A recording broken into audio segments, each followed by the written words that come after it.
Hey guys, OG Albani here, bringing guys yet another Draft League movie. Today we have a really interesting concept. So I recently, over the last couple months, played in a National Dex League. I haven't played a lot of National Dex this generation. Honestly, this is around when ZA was dropping, and I was really excited to use new Mega Pokemon. Or use Mega Pokemon in general. These aren't new Mega Pokemon. So I decided to play in a Nat Dex League, but to put a little bit of a fun spin on it, just because it is a little bit more of a casual league, and a league I want to have fun in, I challenged my subscribers, a group of about 10 to 15 people who volunteered, to draft my entire team for this season. I thought it was a lot of fun. It was really stressful not having agency over what I drafted and what I used. I'm very particular in the types of teams and the types of things I like to use. And yeah, we're gonna see how we can do. They didn't help me build it all throughout the season. It was pretty much just me. Went through, played through the games, and this is going to be our run in that league. If you guys do enjoy these Draft League movies, please drop a subscription to the channel. We're on our way to 10k subs. It's a very large goal for a small Draft League player like myself, but if you enjoy Draft League, this is your place to be, and we always have fun ideas like this. So yeah, with that being said, I do have all of their main reasonings kind of pulled up on the side, mostly for most of the rounds outside of round one, actually. But round one was pretty simple. I'm going to go ahead and jump right into it. Our first pick was actually Darkrai. We're feeling very... Oh. Our round one pick was actually Darkrai. We're feeling very Paldea Dex-esque, I guess, right away. Didn't try Cool Mega immediately. They said, no, you're using Darkrai. Obviously, Darkrai is incredible. Fast, strong. I think offensive Dark types are incredible right now. It has a few move pool additions in that Dex, in the sense that gets access to Thunderbolt, which it doesn't get access to otherwise in Gen 9 for some reason. They took away Thunderbolt and only gave it Thunder, which is pretty funny. But honestly, a really strong Pokemon and a really easy Pokemon to build with off-rip. We can use fun things like Spatial Rend if we really want to, which is an old event move. Keep in mind, this is Nat Dex with Hidden Power banned for the most part. That's called foreshadowing. Wait till you see later in the video. But yeah, a lot of fun. Love me some Darkrai. And pairing with it, again, kind of in the theme of Paldea Dex. Also, I forgot to mention, this is the PPFC. It's Donchnak. It's his YouTube community draft league. He runs out of his server. It's a lot of fun. I've played it a couple times. It's a fun group of guys. But round two, again, we're playing Nat Dex. So many cool Pokemon we haven't been able to use for 3-4 years now at this point. And my subscribers decided to draft me Ting-Lu. Now, I'm not going to complain. I love me some Ting-Lu. I'm going to go ahead and read the synopsis that Sin of Wrath put when they drafted it. Round two, Ting-Lu. Dark Spam is super cool, and Ting gives the best hazard stack around to pair with Darkrai as a late game cleaner. It's also a super pivot. And you'll see, having super pivots and lots of bulky Pokemon is kind of going to be the name of the game on this team. And while this isn't the most fun pick in the world, right? We've been using Ting-Lu a lot this generation. It is a very good one. You'll very commonly see Darkrai Ting-Lu paired with each other, and that's for good reason. We can set up spikes, we can set up rocks. It's going to do the exact same thing it does in Paldea Dex, because it's the only Dex in existence, so that's the move pool it gets. Obviously, there are more big, scary Pokemon. I think a big thing to note in Nat Dex is there's a lot more offensive fighting type Megas. In particular, your Mega Medichamps, your Mega Gallades, your Mega Lopunnies, all those guys are top tier Pokemon. Even Mega Heracross is very strong this generation, or in this format. So it's something to keep in mind. I think it does make Ting-Lu a little bit worse because the fighting types are so omnipresent, very good. You're going to play at least 4 fighting Megas a season, probably. So something to keep in mind, but it is very good at its job. Now, something with Dark Spam that you'll notice is they struggle with fairies. And round 3, subs decided to pick up Cartana. Now, we finally picked up something cool. I love Cartana with a passion. I'm actually playing in a Gen 7 tournament right now that'll eventually be an upload on the channel, or a tournament in which I'm playing Gen 7 in. And I've been using Cart there. I absolutely love it. I love it here. And in the words of our GOAT, Sin of Wrath, the synopsis here is round 3, Cartana. This dude is a super breaker. We have super pivot and super breaker. Good speed and great Scarfer. There isn't a better breaker on the board. So I'm not 100% sure on how that was, how true that is. I wasn't actually looking myself, but I do think it pairs well with Darkrai, right? The things that check Darkrai are going to be bulky fairies. If I can find positions to get in Cartana, we are going to have a good time in that regard. Now, something I will say, starting off with this team right now, again, we're only 3 rounds in, so we'll see how it ends up going, but we do have offensive Pokemon like Darkrai, Pokemon like Cartana, but we don't have means of getting them in yet. And I think that's a big struggle, especially with Cartana. Darkrai at least has okay natural both. Cartana is not something you want to be switching in very often, right? So we have to be very careful on how we're going to use this, or really be efficient on how we're going to use it if we don't get the momentum pieces that we need later on. All right, next up, you'll notice there's a big fighting resist, and I think the subscribers realize that with round 4 Screamtail. The synopsis here is Screamtail. Scream gives a great fighting resist that the team desperately needs at the moment. Screens, Fast Encore, T-Wave, and high HP Wishes are a great defensive utility that Screamtail gives to this team. Helps Ting-Lu it helps relieve Ting-Lu of setting rocks as well, which is true. It gives us a second rocker, which I think is really nice when you have Cartana. When you have steel types that can't rock in general, or ground types that can't rock, like in the case of like a Zygarde, which will be coming back soon. You want to get like those psychic type rockers or those random dragon rockers like a Trotagon low tier later on, something like that, to kind of relieve that pressure from your steel or ground that is going to be rocking. So this also does free up Ting-Lu. It's not the rock every week. It can spike, or it could be no hazards, it could be AV, whatever it wants to be. And really opens up that we can keep Ting-Lu healthy with Wish. We can Wish Pass in Darkrai. We can't really Wish Pass in Cartana, so it's something to keep in mind. And we do have a sturdy fighting resist, which I think is actually really, really big on a team like this. You absolutely need something like Screamtail, and I love Screamtail a lot. But again, we're noticing a little bit of a trend. It is a very bulky, like hazard stacky oriented team. Round number 5, we finally got our Mega. And man, oh man, was I excited with the Mega Pokemon here, or to use Mega Pokemon. I thought I was gonna get something cool, like a, I don't know, like a Megalophony would be really fun on a team like this, especially with the buffs it got. I don't know what was allowed and what was around. And while this Pokemon has had its day in the sun and has had some glory, it's Mega Venusaur. Not the most fun Mega, not the most fun one, but it is very solid. I understand the vision. Their vision here for Mega Venusaur is, quote, Bulk Demon. Great pairing with Ting-Lu. Poison for T-Spike absorbing is also nice, which I do think is an important thing to mention. On bulky teams like this, you want to have a good T-Spike absorber. Mega Venusaur does give us that. It also helps cover some faults with Cartana being our steel at the moment. What they mean by that is the resist that Cartana would offer, in particular to Fairy, which this team is very weak to with Double Dark and Screamtail not resisting it.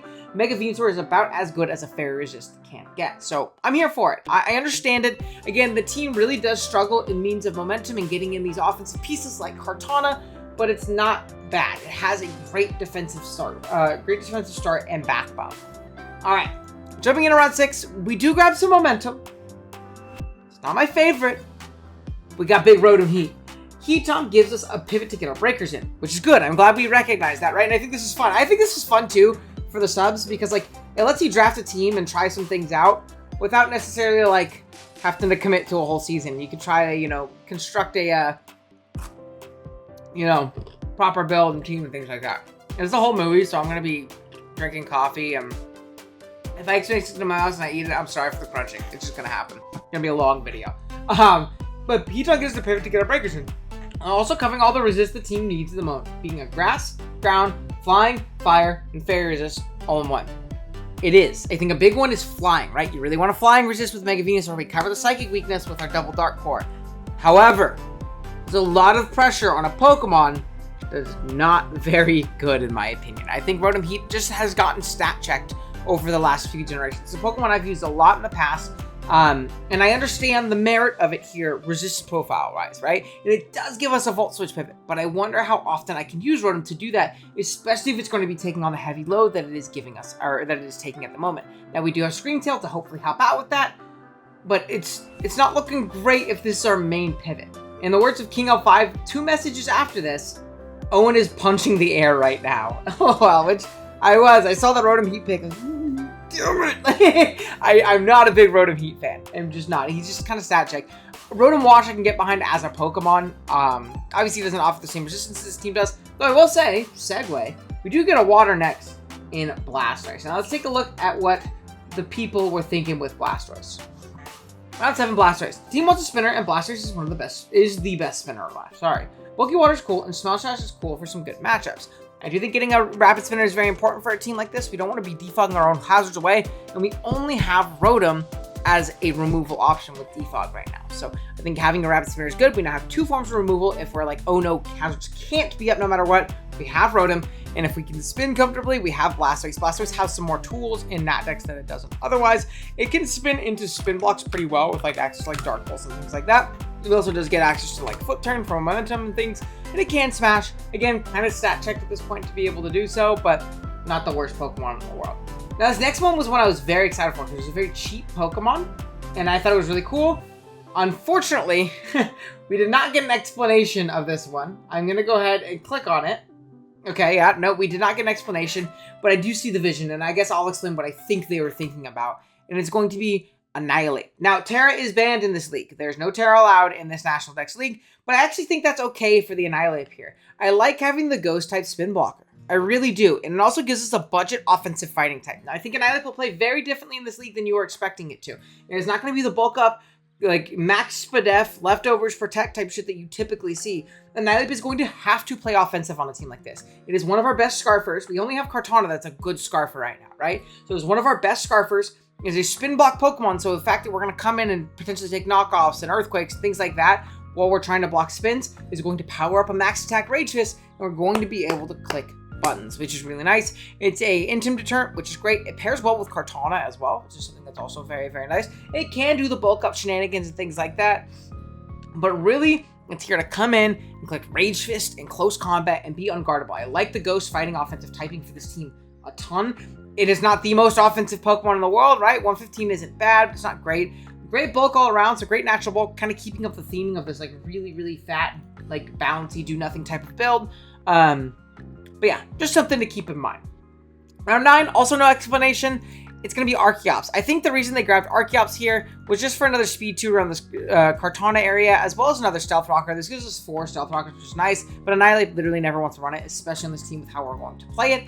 Archeops gives us another one. It's actually a pretty strong Pokemon too, if we can like position it well, early with like Sash leads. With Boots, it doesn't have to worry about getting into defeat us as much. We can always reach out of range of that. We can run like the Power Meteor Beam set, which is also really strong. Mixed is awesome. Really cool Pokemon. I actually really like Archeops as a low tier Pokemon. It's not that bad at all. It gives us secondary flying resist, which I think is a big weakness of this team. Right now we have 1 flying resist, and it's Rotom-Heat. So something to keep in mind. That Tornadus matchup is going to be tough. It's going to be tough for sure. Then we drafted Apom. It's an Apom. I think we only had like 2 points left, and they wanted the silly Pokemon. So we got an Apom. I'll be honest with you, these last 2 Pokemon literally never come to a game. Ever. So Apom, and then we got Chimecho, which I think does offer some kind of value for the team, right? Like Healing Wish, Wish as well, but mostly Healing Wish as an option because the team doesn't have that right now. So if you want to go a more offensive build, we can always Healing Wish up a team member, gives another defogger if we really need, has a lot of utility, just kind of really bad stats. But for 1 point, honestly, you're not going to get much better. But yeah, that is going to be the team for this season. Let me know what you guys think. We're going to go through each of the battles. I'll be honest with you, this league started about 4 months ago. There's a lot of lagging behind towards the end of the season in regards to people playing their games, so we had to sit and wait for a while. So some of these games aren't going to be super fresh in my memory, but it'll be fun nonetheless. And yeah, let's jump into it. Alrighty, week 1 we have JR, and they have an incredibly offensive team. We're dealing with like Coco, Paradox Spam, plus some crazy offense. So you see the Iron Crown, Urshifu Rapid Strike, Iron Moth, Tapu Koko, Mega Garchomp, and Tyranitar. So not only do we have to deal with Coco and this Paradox Spam and the really scary Urshifu Rapid Strike, which typically does well into these balance-oriented teams, but then we also have to deal with like Sand Force, Mega Garchomp with the combination of like Earthquake, Scale Shot, SD is so unbelievably scary into our team. Like absolutely murders us. This is not a great matchup to start off. And I think that's like the main problem you'll see throughout these teams. There's very little room for error or for room for like things to go incorrectly or poorly, and very little room for me to make a mistake in these battles. So we have a very, very bulky team here, as most of the teams will be this season. We'll start off with our Darkrai, which is going to be a little bit more of an offensive piece. We're just extra about here. Dark Pulse, Ice Beam, Sludge Bomb, and Focus Blast. 4 attacks. Really offensive, has perfect coverage into this team pretty much. We don't have coverage for the Urshifu, unfortunately, but I did feel like I had better Urshifu counterplay than other things. Between Scarf Cartana, between Mega Venusaur and Screamtail, I feel like we have some options. Next up is Ting-Lu. It's going to be Max Spadef, which is Earthquake, Rocks, Heavy Slam, Ruination. Pretty simple stuff. It's basically just here to get up rocks and check things, especially defensively. I forget what Heavy Slam was for. Probably something on the bench that didn't end up showing up to the battle. But yeah, Max Spadef, it actually checks things like Coco pretty well, which is really funny unless it's a boosting item. We check Iron Moth, and we check the heck out of the Iron Crown as well. Then next up, we have an Air Balloon Screamtail. This is Psyshock, Ice Beam, Encore, T-Wave. This thing is here to pivot into Mega Garchomp once, maybe twice. We'll see how it goes. We're obviously going to be immune to both of its stabs. We can Encore it into SDs. We can Encore it into Earthquakes or Scale Shots if they want to click that into us as well. This is going to be a great mon for a means of spreading status around the team too. Nothing wants to take a T-Wave. Obviously, Pokemon like Iron Crown are going to switch into us, but if they take a T-Wave, they're basically dead, which is nice. So yeah, that's going to be Screamtail. We're Psyshock over like Dazzling because I felt it was more important to hit the what do you call it? The Iron Moth that hit the Tyranitar, which I feel like I have multiple means of answering. Then we have a Choice Scarf Cartana, really, really strong here. Incredibly strong, really once that Iron Crown and Iron Moth are chipped, we can just win with Leaf Blade, like very, very quickly. So hazards are going to be great here, and it's another reason that the Terra is great on our Screamtail for it. But we're Leaf Blade, Smart Strike, Psycho Cut, and Knockoff. Pretty simple stuff. And then we have a pretty physically defensive Venusaur, Giga Drain, Sludge Bomb, Synthesis, Earth Power. Pretty simple. It actually checks a lot on this team. It's going to be really great into Urshifu. It's going to be really great into Tapu Koko, really great into Tyranitar, and okay into other things. Like we can take an Iron Moth hit really easily, hit it with an Earth Power, things of the sort. And lastly, we have a Choice Scarf and Annihilape. This is actually going to be our lead. We're a final Gambit set. When I looked at the HP numbers on this team, really outside of like a max HP Mega Garchomp lead, we pretty much OHKO everything with Final Gambit. Like absolutely everything. So being able to lead this thing off and just click that button is really, really nice for us outside of opposing Scarfers and things of the sort. So we're going to have to be careful on what leads, but if we can lead into more passive more passive Pokemon, we're going to be in a great position. So yeah, that being said, let's just jump right into it right here. Okay, so we are going to lead off with our Annihilape as our opponent ends up leading off with Tyranitar. Yes, obviously we can just close combat this thing, but just as a means of removing anything that wants to switch in, I am just going to click Final Gambit. Annihilape's job this game is to get a KO and lead to really take off the pressure off our bulky team, and we do that right off rip with getting rid of Tyranitar, which is really great in means of switching into Garchomp, which I really, really like. We're going to go into Venusaur here as I want to try and get my Mega off as soon as possible. It also covers like a Scarf or Urshifu Rapid Strike coming in right here. We can kind of threaten some damage into something. We do see Garchomp, and while we can take a Garchomp hit, I am going to pivot Screamtail. Screamtail covers everything, covers Earthquake, Scale Shot, or Swords Hits. 3 most likely plays. A Poison Jab here would be incredibly, incredibly aggressive from the opponent. We are going to just go ahead and see an Earthquake here, and then I'm going to go ahead and throw off a Thunder Wave. I think right here we're really, really threatening Encore, and taking that on your Garchomp is just not needed. Plus, they can't kill me with Poison Jab anyways. I can hit him hard with an Ice Beam. I can hit him hard with a Dazzling Gleam, whatever it may be. So Iron Crown's going to come in. We're going to get this play right and hit it with a big Thunder Wave, which is absolutely incredible for us right now. Now, there's no reason to take this hit. I'm going to go out into my Ting-Lu here and just get up my Stealth Rock as an Agility Pop, which is fine. This tells me this is probably some kind of weakness policy variant, so I don't want to pop a policy for no reason. The double Agility here as I do set up Stealth Rock. Focus Blast is going to hit, but you'll see it's not even close to a 2-hit KO, especially after leftovers. And Ruination into Earthquake should always take this thing out. Tachyon Cutters are going to come out for some guaranteed damage from the opponent, which makes sense. But we're going to go ahead and pick it off here with an EQ. And down it goes. And we're still at 66% with rocks up. Out comes Urshifu Rapid Strike. I am going to be forced out here. There's no reason to sack this off. I still check things like Iron Moth really, really well. As they do pop a U-turn, which is a very smart play, into the Mega Garchomp. I'm going to make a bit of an aggressive play here. I'm going to stay in Synthesis. It sounds like really stupid to say Synthesis is an aggressive play, but what it does is, one, it punishes them being over-aggressive and trying to catch my Screamtail coming in, right? Because I'll see if they have coverage for him right here, basically. There's a ton of pressure right now. Nothing actually really switches into Screamtail super easy.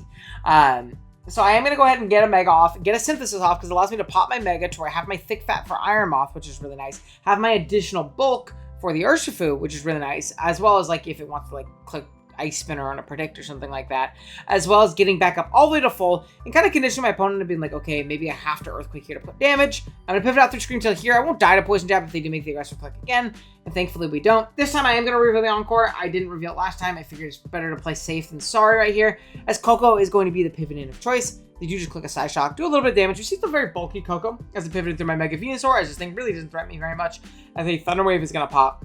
So Defog is going to come out here as they do end up getting paralyzed. I clicked Earth Power that turn just because if I get hits this as well as the Iron Moth, unfortunately they are going to get the full para here. You turn out as I click Earth Power again and get double parried, which isn't great. Obviously you see me tilted as usual in the comments there. Meteor Beam is going to pop as I do decide to go into my Ting-Lu. I don't want to take a Psychic on my Mega Venusaur mainly, and I'm glad I pivoted on that too, because that Meteor Beam would have done a ton of damage. Maybe I'll just throw off a nice and strong Earthquake here as the Urshifu comes in. I'm more than happy to get that type of chip off here as a close combat's going to pop. I'm in a pretty okay spot where I feel very comfortable clicking Earth Power once again.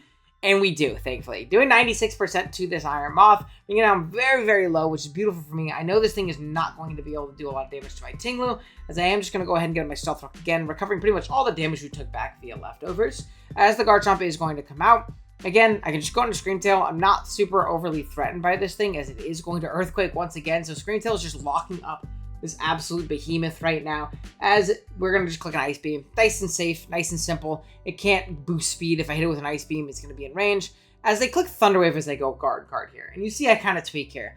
I think this is a little over-aggressive for me. I think my opponent's in a really bad spot, and they're really behind right now. So I do understand the sense of like, okay, if I can catch this Cartana coming in on a really aggressive defog, I'm in a great spot. Because they do lose if Cartana comes in on a defog. And I think I was a little over-aggressive thinking, okay, there's nowhere going to Thunder Wave again. They might defog to keep their Moth alive.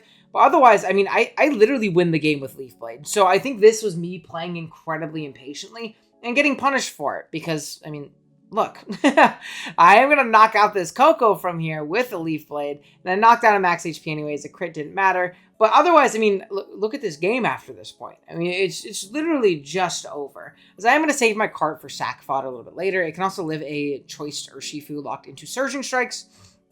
I'm going to try Morning Sun here, as I am just going to go ahead and pop an Earthquake. I don't need rocks anymore, which for this Iron Moth, so if they're going to give it to me, they're going to give it to me. That's fine. Earthquake does a lot to whatever comes in. I am just going to go ahead and go into my Cartana, sack it on a close combat, or at least cover a Surging Strikes.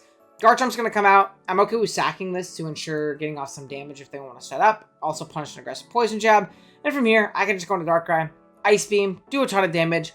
Urshifu can come out, but I have way too many tools for this thing to ever really lose to it. We do have a paired Venusaur, which could be bad, but I also have my Scream Tail here, right? And I'm able to pivot in on this close combat. Another close combat is going to pop. I clicked Encore here in case it wasn't Scarf. I had an inkling that it probably was, but I don't know that for sure at this point. And Encore locking it into Dazzling, or into close combat, guaranteed was me in the game. Whereas, like, I didn't kill a Side Shot guaranteed before that. -3 I obviously do, and yeah, it just covers them not being able to click, like, you know, Surging Strikes into my Scream Tail. We lock them in and the game's over regardless with Encore. So, yeah, we're going to take them a win. I think I was a little aggressive with my Cartana there, and we could have won by a little bit more, but you live and you learn, right? You live and you learn. But yeah, that's week 1. Let's go into week 2. All right, next up, we're against squad leader Sean here, again with a lot of scary threats. Another team that's like really spamming the special offense into our team. We have things like Landorus, which is again traditionally very, very strong into teams like mine. The combination is just like Earth Power, Focus Blast, Psychic is unbelievably powerful to me. As long as they hit their Focus Blast, it's really just a wraps. Iron Bundle is a Pokemon I just don't answer at all. My main ice resist on this team is a Venusaur and a Rotom, which Rotom obviously is blown up by Hydro Pump. Venusaur doesn't actually resist it. It just takes neutral damage from it. So like Specs Bundle is a very, very big issue for a team like mine. We have Iron Hands, which is going to be pretty strong here. I think like an SD variant could be very powerful into our team. Jirachi is always going to be annoying, can always healing which one of those big 2 threats up at the front. Iron Julius was something I wasn't super well prepared for, but you'll see in this battle was absolutely incredible to me. And then we have a Comfey, which makes sense for Darkrai, like it's like a soft Darkrai check.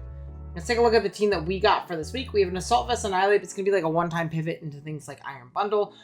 Being able to take it well, throw off really strong Rage Fist in return. Rage Fist, Drain Punch, U-Turn, and Stomping Tantrum. There's also a Rillaboom on this team, forgot to mention. Then we have Darkrai. Darkrai is going to be boots in this battle. Dark Pulse, Psychic, Ice Beam, and Sludge Bomb. Great coverage overall. Things like Iron Hands can check us if they're AV. Things like Comfey can kind of check us, but not super well. Mixed defensive, pretty spit at Venusaur with Sludge Bomb, Giga Drain, Earth Power, and Synthesis. Pretty simple stuff. Really strong Pokemon in this battle. We have a pretty offensive Ting-Lu here that's going to be Chople Berry, is Throat Chop, Stomping Tantrum, Ruination, and Stealth Rock. It's going to be a rocker, and we're offensive, I believe, if I'm remembering correctly or not. It could be forgetting, but we are offensive enough to be able to kill with the Landers with Ruination into Throat Chop, because we're very offensive. Scarf Cartana. Scarf Cartana's going to Scarf Cart. And then Rotom. You'll see Rotom is our only flying resist. It's also a ground immune to Landorus. It also is a fairy resist into the Comfey, which is nice, but we're just overheat, Master Plot, Volt Switch, and Pain Split. So, pretty simple stuff. Let's take a look how this one went. All right, so right after, we're going to lead off with our Annihilape as the Landers is going to lead. I know I can live anyone's Psychic and hit this thing really, really hard in return, so I'm just going to Rage Fist in case they want to attack into me. They do not. They pivot out into their Iron Hands, but I'm able to get good chip with Rage Fist into U-turn, bring it down a little bit. Player Out's going to come out. That's totally fine with me because it's going to allow me to pop my Mega Evolution and just get off Earth Power. It's a crit, showing this is super Assault Vest Iron Hands, like unbelievably Assault Vest. As they Volt out into their Landers, I need to cover a Psychic into my... what do you call it, Venusaur? So I'm going to pivot through Ting-Lu. Right here, I am going to elect to get out my rocks. I didn't think they want to just stay in case I was Chople or Weakness Policy or something. I do. They missed the first one, but you're going to see they crit the second one. So it kind of makes up for it because we didn't die to Focus Blast and Focus Blast, or Focus Blast and Earth Power otherwise. So it means they only had to hit one Focus Blast anyways. Next up, I'm going to go to Cartana. Just starting a Revenge Kill on this Pokemon after the damage we got off. Out comes the Jirachi. It's not Helmet, which is really nice for us to just show the rocks, as our Rotom is going to be the pivot of choice. And right here, we have a pretty free Volt Switch. I don't think the Landers are going to want to come in and just die to an Overheat, especially because it can't really kill a Rotom from full anyways. As I'm going to Volt, get into my Cartana, and pick a KO here on this Iron Hands. Next up, Iron Bundle comes out, and this unfortunately screams this is Scarf, and this means this thing is going to be a big, big problem for our team. Now, Scarf, our Annihilape will take a little bit better, and we'll be able to proc a Rage Fist boost, so I am going to pivot into it. My opponent makes a really good play, clicks an aggressive flip turn. It's going to allow them to get out into their Iron Jugulis, and then I saw it take rocks. I was like, what do I do if this is Specs? Do I have an answer to Specs Hurricane plus Dark Pulse? I have my Rotom. Surely Rotom takes it well, right? Surely Rotom takes it well. Oh my god, it's 49. To roll the 2 at KO me. They're not going to take the roll, but oh my god, that's a lot of damage. I'm going to click Overheat into this Comfey, and then Volt Switch out right here. No reason to stay in. Go into my Cartana. If they want to Draining Kiss, they can Draining Kiss. It'll keep them nice and low. They're actually going to elect to Defog to keep that away for their Iron Bundle and their Iron Jugulis. I am just going to, once again, click a nice strong Leaf Blade. I'm fine with slowly chipping down this Jirachi as they're going to U-turn to my Annihilape. I have a lot of Rage Fist stacks, but how comes the Iron Jugulis again? And you're going to see this is a big issue with this team is the flying resists are just not there. I was worried about Tornadus. This Iron Jugulis has proven to be the real Tornadus as they do miss another Hurricane going for the roll that time. Thankfully, they are going to miss. I'm going to hit a Volt. I feel bad, but it's a pretty aggressive play. They didn't really need to do that, you know what I mean? As I'm just going to go ahead and click Leaf Blade once again. Now I just am like 1 Leaf Blade away from 2-hit killing this Jirachi and being in a great spot. They're going to U-turn, electing to not get up their Stealth Rock. And I'm going to sack off my Rotom because I'm actually in range of Hurricane now. So there's no reason to keep this around. I am going to go into my Cartana here. Just click Leaf Blade 2 more times. We actually end up getting a crit, securing any kind of roll that happens. And we're going to go ahead and knock out this Jirachi. So all is not lost. Leaf Blade looks really strong as Iron Bundle is going to come out. Now, we're going to go ahead and pivot out through our Venusaur. Get into it. Ice Beam pops, and I'm going to make a little bit of an aggressive play as I get crit here, and I'm not going to Synthesis, because Synthesis ensures that I have to give a Pokemon up. Whereas Giga Drain here, despite getting crit and being really annoying, because otherwise it'd be a lot healthier, Giga Drain is at least going to secure me a KO on an aggressive Iron Jugulis, and it still hits Pokemon like Landers hard. Comfey I can just synth up on the next turn, right? It's not that big of a deal, so it just covers that worst case play. This next turn, out comes the Landers. Now you're going to see I'm going to go hard Darkrai. I think this is a very, very incorrect play on my end. As I do knock this thing out, I do need Mega Venusaur, right? I guaranteed need it, or I'm going to lose to Iron Bundle. I am going to go ahead and sack my Darkrai. 1, I thought I'd live. I wasn't really calculating well, but 2, I died here. There's no reason to make this play. The real sack in this scenario should be Cartana, because my Darkrai is just a KO at this point, right? I get a KO with it when it comes in, as long as I'm clicking like Ice Beam or something of the sorts. Darkrai can live a hit from Iron Bundle, right? And it can also outspeed and pressure this Landorus while living a hit from the bundle. Cartana can outspeed and threaten to kill this Landorus, but does not outspeed the Iron Bundle, right? So you see the main issue in this scenario is I'm losing a piece that can live a hit while also taking a KO, whereas Cartana cannot. Because now I've sacked the Darkrai and gone to Cartana for the revenge, and I can get a kill here, right? Just like I do with this Comfey. Goes down to Leaf Blade. Awesome. But now what do I do? Because I was crit earlier and I'm very low on my Venusaur, I can't take 2 Ice Beams here. I just can't. So I am going to end up sacking off my Cartana, and this Landorus has shown Psychic. I just don't have enough damage or enough health to stay out of range of a Psychic after I like Giga Drain and KO this thing eventually. So I'm going to spam Synth a few times, try and get as healthy as possible. I think I click it one more time right here. Nope, I just Giga Drain. That was probably incorrect. But you're going to see it doesn't end up mattering as Landorus is going to come out, and it unfortunately does not die to Giga Drain from here. They do 69% with their Psychic right there. If I crit, there was a chance. But being that I didn't, we are going to go down. So keep in mind, if I keep my Darkrai and I pick KO and I kind of like play around that correctly, I think we do end up winning that game because we'll kill Bundle from there. We'll live a hit. We'll kill the Bundle, and then we can outspeed and kill the Landers, and the game is over. But yeah, it is what it is. Unfortunately, we're going to go down. I also could use the Comfy as a Pokemon to recover up on and get nice and healthy, but it is what it is. We're unfortunately going to drop our first game of the season, but I do think this is due to my own play. Again, the flaws of the team are kind of coming through in the sense of like how passive it is in nature. Everything is just barely not 2-hit KO. So like, that crit completely derailed how I could play. Obviously, I could have played better and positioned myself for a win. But yeah, there's no room for error with these like balanced do nothing type teams. So we're gonna have to be better going forward. Let's jump into week 3. Alrighty, we have our week 3 game right here. Again, lots of scary offense. Everybody has all these cool offense teams. This is a Mega Sharpedo, which is so cool. And they got me Mega Venusaur. I would use Mega, by the way, quick little tangent. Mega Sharpedo is like one of my favorite Megas in draft. I think he's so slept on. We have a video on that. You should go watch it. I'd say linked in the time cards, but I'll probably forget what I meant. But really, really, really cool team with Mega Sharpedo, Clefable, Big Melly, Superior, Urshifu Single Strike, and Latios. So lots of scary threats. Let's see what we got. First up is going to be a Max FNF Ting-Lu. This is going to be our main check into things like Latios, which is obviously a big threat to our team right now. And we even check Pokemon like Clefable. If they're not Calm-Minded up, they don't do that much with Moonblast. And we get hit really hard with Heavy Slam. We have Earthquake, Stealth Rock, and Throat Chop to hit the Latios, obviously. Then we have a Helmet Rotom. It's Max Fizdef. You need a dib switch in, and this is our dib switch in, right? Obviously, you got to be careful about things like Rock Slide. Toxic Protect is also very annoying, but we got a dib switch in at bare minimum. We are Volt Switch, Overheat, Toxic, and Pain Split. Toxic is to hit Pokemon like the Latios, put them on a timer, as they're actually a very big threat to our team once Ting-Lu is chipped down. So it's something to obviously keep in mind. And Unaware Clef, which is good. Then we have a Life Orb Darkrai. Just 4 attacks. We're Dark Pulse, Sludge Bomb, Psyshock, and Focus Blast. I forget what the Psyshock was for. Something on the bench. Otherwise, this Pokemon is incredibly powerful with Dark Pulse. You can see our HP is a little weird. I wasn't super sweating the builds, but 9 in HP is good for a Life Orb. And hopefully this guy never takes any hits. And we have a Scarf Cart, Leaf Blade, Smart Strike, a Sacred Sword, and Knockoff. Nice and simple. Hits the team really hard. If we can get rid of that melee, Leaf Blade or Smart Strike is very plausible in winning the game. Most, like particularly Smart Strike is really powerful because the other resist is Sharpedo.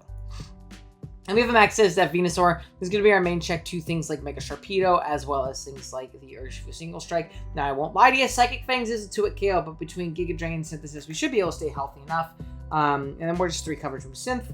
And then we have an Assault Vest Annihilate. We're very offensive here. We are very offensive, but pretty bulky, actually. We're Drain Punch, Rage Fist, Gunk Shot, Close Combat. I'm pretty sure there's something on the bench, but it also serves as a nice, soft, superior check. Alrighty. Let's go ahead and jump right into it. So my idea right off rip was to lead off with Venusaur, as I want to get my Mega Evolution off, though I don't want to take a Choice Pain Double Iron Bash. So I am going to go ahead and pivot onto my Rotom, because we do force a dib here. Can't really Toxic on this turn if it is a Toxic set. This dib is going to do a ton of damage, basically chipping this thing down for me. Latios is going to be the pivot of choice, as I do end up Volt Switching right here. Getting out into my Ting-Lu is just going to allow me a nice and free Stealth Rock. So I'm going to go ahead and get upset Stealth Rock. The Superior is going to come hard out. Don't want to take a hit. Don't really want to go into my Rotom either, just because of the fact that, like, if it gets shipped, this Melmetal becomes a big issue, and it's kind of my main way of putting damage on Melmetal, or something like Cartana to win the game. So they are going to go ahead and Light Screen, as you just pop a Gunk Shot, do as much damage as possible. Don't get a Poison, but also see this is probably Light Clay based on what they just clicked right there. I'm going to click Gunk Shot again. They obviously can go Melmetal, but it's pretty aggressive. Nothing else resists Gunk Shot. They can Poison something on the switch in, and I can always U-turn on the Melmetal afterwards. So I'm not super worried about it coming in right here, because I do have my Rotom as an answer in the back. I am going to go ahead and switch hard out. I think I didn't want to reveal if I was Scarf or not. That's another reason we didn't U-turn for no reason. As we do take a Rock Slide, so good play by my opponent, but I'm going to be able to Pain Split up here as they make an aggressive overplay here. Go for a Double Iron Bash. Totally fine for me, because they've taken themselves all the way down to 25% without me actually ever clicking an attacking move into them. Only Pain Split. I'm going to click Overheat here in case they do want to just sack it off. That's fine with me. They're going to go into Latios, and even though screens are up, having to take Rocks a couple times and Overheat is great for me. So Draco Meteor is going to pop right here, as they are going to elect to go into the Superior. I'm going to double into my Venusaur. I know screens are ending right here, but this is going to allow me to get up, and it'll allow them to get their screens back up. But it is going to also allow me to get my Venusaur in to click my Mega Evolution and get that off immediately. So I have my increased bulk for things like Sharpedo, for things like the Urshifu as well. So they're going to get up both screens again. A little unfortunate, but not the end of the world, right? We definitely have plenty of pieces for their team at this point. Latios is going to come out. They're going to make a great double out into Sharpedo as I make the switch into my Ting-Lu. And from here, I believe I am just going to go ahead and sack off my Rotom. The Melmetal is at low enough health to where I'm not super worried about it. Obviously, you have to be careful of Healing Wish or Wish into with Clefable into it. But we at least have special damage from Darkrai to potentially put it low. We have Annihilape as a fighting type. We have Sacred Sword and Cartana. We also have Ting-Lu, which should outspeed it and hit it hard with an Earthquake. So not the end of the world. Rotom's kind of done its job. It's going to force some chip on this guy as I'm going to get out of my Mega Venusaur. Psychic Fangs is going to be a 2-hit KO. This thing is incredibly powerful, but I am going to be able to get off a Giga Drain, do as much damage as possible. Cartana is going to be my pivot of choice because it covers yet another Psychic Fangs. I don't think Close Combat's going to pop there. And I wanted to keep some health on my Venusaur for that Urshifu as the Melmetal is going to come out. Unfortunately, get a lot of health back and rest. So a little bit unfortunate. This means it is probably Rest Talk because it didn't pop a Chesto. So Rest Talk, Double Iron Bash, and Rock Slide. Annoying combination of moves, but not the end of the world. I'm just going to kind of spam Drain Punch. The reason I'm not close combating right here is because screen is up, so I won't do that much. Plus, it's just going to drop my own defense, and I can keep this thing nice and low with my Annihilape. And Annihilape doesn't really have a defined job on this team right now, right? So I can kind of use it to throw at Melmetal and sack it off to like trade a bunch of health on it. As I'm going to Drain Punch again here, as they're going to Sleep Talk, a nice and strong Double Iron Bash. We just barely live, which is crazy because we're max HP Annihilape. I'm going to Close Combat, not enough to KO it, but it is going to keep it low enough to where it's not going to be able to live a hit from anything else on our team, and it is going to Double Iron Bash, take out the Annihilape. Totally fine with me though. I am going to pivot out into my Darkrai here. Just click a nice and strong Dark Pulse. I feel comfortable pivoting into Clef, so I'm okay with going into Darkrai right here, as Urshifu Single Strike is going to be the pivot of choice. Out comes my Venusaur, as I expect a Close Combat to eventually come out, but U-turn pops totally fine as well. Out comes Latios, takes a little bit of Rock Chip. Sharpedo is going to be the pivot as a double as I go into my Ting-Lu. Now, thankfully, Ting-Lu is unbelievably broken and can live this hit. I really can't go into my Venusaur as it still does live a hit from this Urshifu. So, like, if it's not Choice Spam, which I believe it isn't based on the damage that it just did to me. So I'm going to be able to go ahead and get some leftovers back, live this hit, and just pop an EQ and knock out this Sharpedo. So good value out of Ting-Lu. It's done its job. It can go down now as Urshifu comes out. I'm more than happy letting this thing click a Close Combat because what it's going to do, it's going to let me go to my Venusaur and get off a Synthesis or even throw off a Sludge Bomb, which would pretty much be a KO at this point. As they are going to go ahead and click U-Turn, which is totally fine with me because I clicked Heavy Slam on a mid-ground in case this happened. It's 67% to Clefable. Now Ting-Lu can go down. It's fine. You did your job. There's knockoff pops, and they just really don't want to kill Ting-Lu. And it picks another KO and is going to force this Urshifu or this Latios to lock into a move and put themselves in an uncomfortable spot. Out comes the Urshifu. It is going to go ahead and click Close Combat, bring me low. I'm going to go into Cartana 6, click Sacred Sword. As my calc said, it killed. Well, okay, I'm lying. My calc didn't say it killed. My calc said I did 76% with Sacred Sword. And in my mind, I was like, cool. Well, it's -1, so that means I kill. I forgot Sacred Sword ignores all stat boosts, right? That's not just counting positive ones for the opponent. That's also counting drops. So I didn't take that into account, and we are just literally going to sack our guy. For fun. Down it goes. Down goes our guy. This Pokemon won in 3 seconds. Now I'm in a really, really tough spot into this Latios, depending on what its set is. If it's like a Scarf or like Draco, we're gonna have to be very careful on how we deal with this. Thankfully, it's not. We're gonna go ahead and click a Sludge Bomb, knock this thing out. Out comes Latios. It clicks Luster Purge, so even if it is Scarf, we are still going to take home a victory here. We're gonna be able to go into Darkrai and Dark Pulse. Again, not my like sharpest play of all time so far this season. Really not. I think the team was fine here. I think I made a couple really silly mistakes. I threw away a guaranteed one with Cartana. And I probably should have just synth with my Venusaur. The reason, no, I don't think that's true. Because the reason I didn't synth in that turn is because if they go hard Latios on a synth as like a synth up, I do just kind of lose to like non-choice and clicking Drake on everything. So like Sludge Bombing covers both. So I think it's totally fine. And yeah, that's going to be week number 3. I'll see you guys for week 4. All right, week 4 came up, and we're going against the Numb Nexus. Pretty scary team. We have Lando T, Zarude, Metagross, Petrarunt, Primarina, and Mega Aerodactyl. Mega Aerodactyl is a big issue for the team. Again, the thing we can mention is the team really lacks in flying resistance. The flying resistance on the team is going to be Rotom-Heat and Rotom-Heat Dash to Stone Edge. So, didn't even bring it. Not even going to pretend to switch it in, obviously. Got our work cut out for us in this battle for sure. Now let's see what we got in this battle. Starting off, looks like I'm accidentally clicked in the middle of the team. We have a pretty offensive Mega Venusaur. Strong into this team, right? Not much switches into the combination of Giga Drain, Sludge Bomb, and Earth Power. Kind of the same moveset we've been running, but a lot more offensive. We take the hits from things we need to take the hits from, and otherwise we're pretty solid. We check things like Primarina pretty well. Hit them really hard with Sludge Bomb. We have a decent amount of speed for Pokemon like Primarina and stuff like that as well as Metagross, Giga Drain, Sludge Bomb, Earth Power. Perfect coverage. Yeah, pretty solid. We have a Darkrai here. It's going to be Nasty Plot, pretty bulky with a heavy-duty boot set. I believe he did have webs on his team as well, so just want to cover that. Dark Pulse, Sludge Bomb, Ice Beam, and Nasty Plot. It's going to hit the team incredibly hard. Ice Beam nukes Landorus, hits the root hard. As the Sludge Bomb is also going to hit things like Primarina. Ice Bomb also hits Aerodactyl. We are bulky enough to let it hit for sure. And Dark Pulse obviously punches through Petron and Metagross. Then we have a very offensive Covert Cloak Ting-Lu here. Looks like I was not a very efficient EV spread. It's okay. We're going to talk about that. We're Earthquake, Throat Chop, Ruination, and Stealth Rock. We are Covert Cloak for the Petron, just to not get Malignant Chain Poison, which is obviously really, really nice. And otherwise, it actually hits his team really hard. Ruination and Earthquake does a lot of damage and do a lot of things on the team. And Earthquake obviously does a ton to Pokemon like Metagross, Petron, things like that. Even does a lot to the Primarina. Throat Chop gives the move to hit Aerodactyl off the ground other than Ruination. If it's spin-off bulk up Annihilape, it's kind of like more reminiscent of the ones you'd see in like a Paldea Dex format. We just bulk up Rage Fist, Drain Punch, and Taunt. Nice and simple. We are Defiant for the Landorus, obviously. Then we have a Mega Venusaur, Giga Drain, Sludge Bomb, Earth Power, Synthesis. Oh, we already went over that. Rocky Helmet, Blastoise, Fizz Def, Max Fizz Def, very simple. This is going to be our main Aerodactyl switch in. If they want to click dual Wing Beat, that Tough Claws boosted hit, we are going to be able to force 2 Helmet turns and then pop a Flip turn. If they want to stay in, they can. If we can go into our Scarfer, which we'll talk about next. If not, we get momentum on whatever they want to go into. And then we have a Scarf Cartana. Yes, there's a Petron there, but if we can eliminate Petron, it's very strong. I also like having a Pokemon faster than Mega Aerodactyl to revenge it, as well as faster than a Scarf Zarude, faster than a Scarf Landorus, things of the sort. And, excuse me.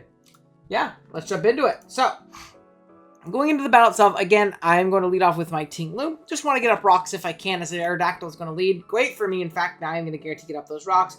And unless it's Defog Landorus, we're going to be in a really, really good position with these rocks up. I'm going to go hard Venusaur as this Rude Sword stance is. I know that it can't be Flying Gem, so no Acrobatics it is going to worry me right now. And I do live a +2 Aerial Ace, and I'm pretty offensive Sludge Bomb variant, so I can go ahead and throw that off. Unfortunately, it's not going to be enough to KO, but we will keep this thing super, super low as we do sack this to knock off.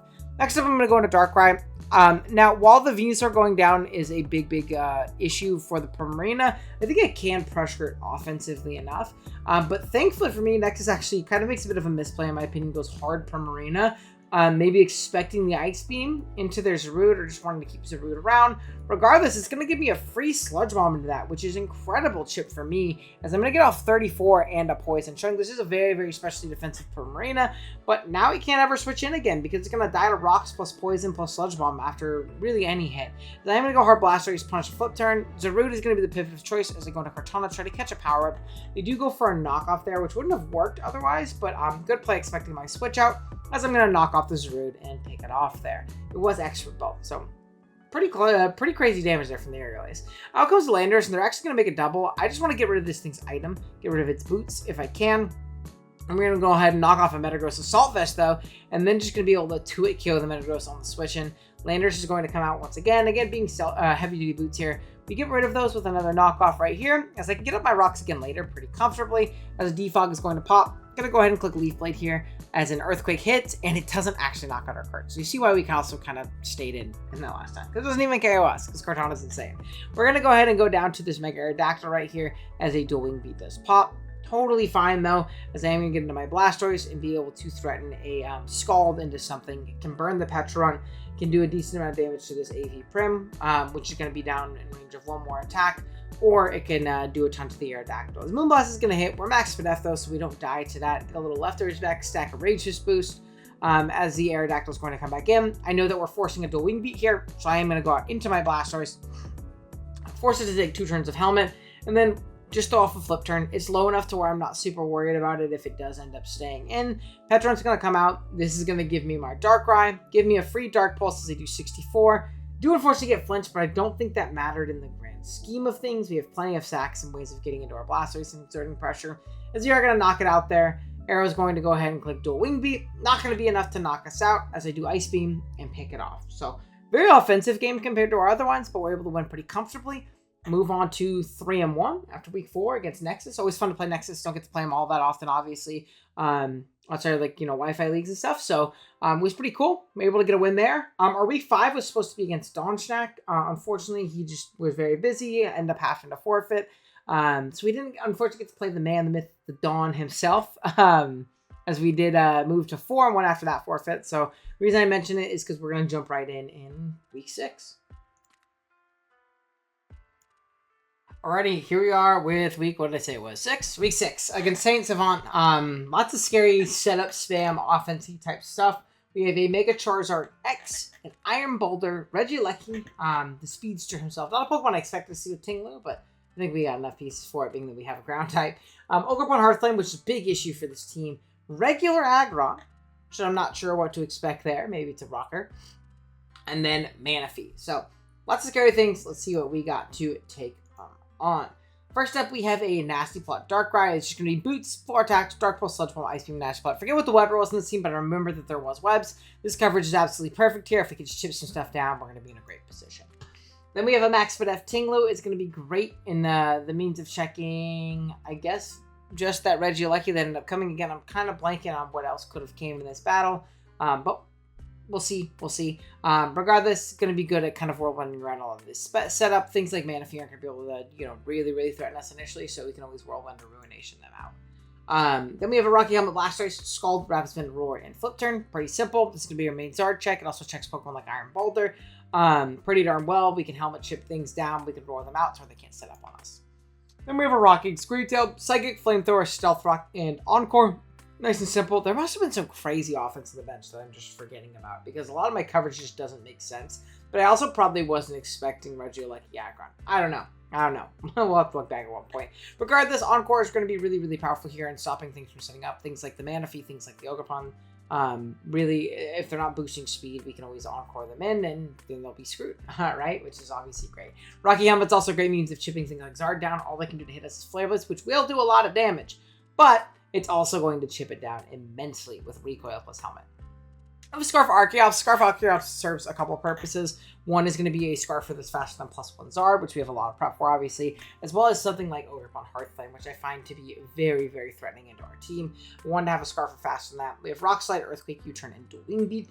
Obviously, the Aggron does kind of put a wrench in things, but Earthquake, if we can catch it with that, makes this thing, makes it pretty much null and void. And then from there, we can kind of click just spam Rock Slide and Dual Wing Beat. Really, just Rock Slide in this battle is incredibly powerful.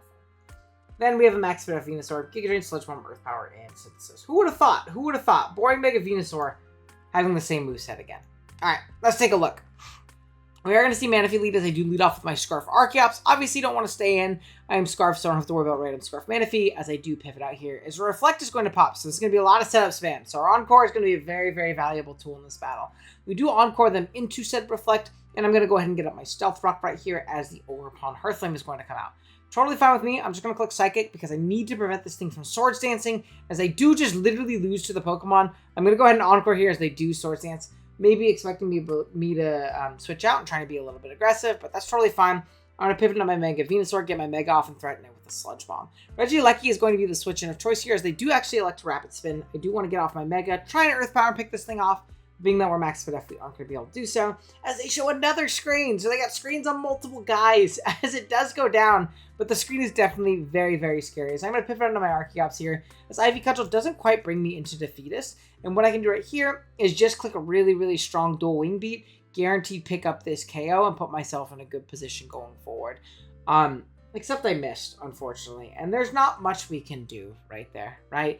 We're also going to lose the speed tie this turn afterwards. We were max speed, so it was just a speed tie loss, and we're going to go down there. Not great from Archeops' debut, but what can you do? I go to my Ting-Lu, as I know I can leave anyone hit. This thing doesn't really have a great role, and I can prevent this thing from being Trailblazed and SD'd at the same time. We do get it out there, which is nice. Manaphy's going to come out as a knockoff is going to hit, getting rid of our Rocky Helmet, which is a bit annoying. We are going to be able to get up our Stealth Rock once again, which is great. Flip Turn does come, so we're going to see this is probably Light Screen last slot, so knock off Flip Turn, Light Screen, and Reflect. Aggron is going to be the switching of choices. I go into my Blastoise. I know I don't take much damage from this thing, really at all. As they're going to go ahead and click a Head Smash.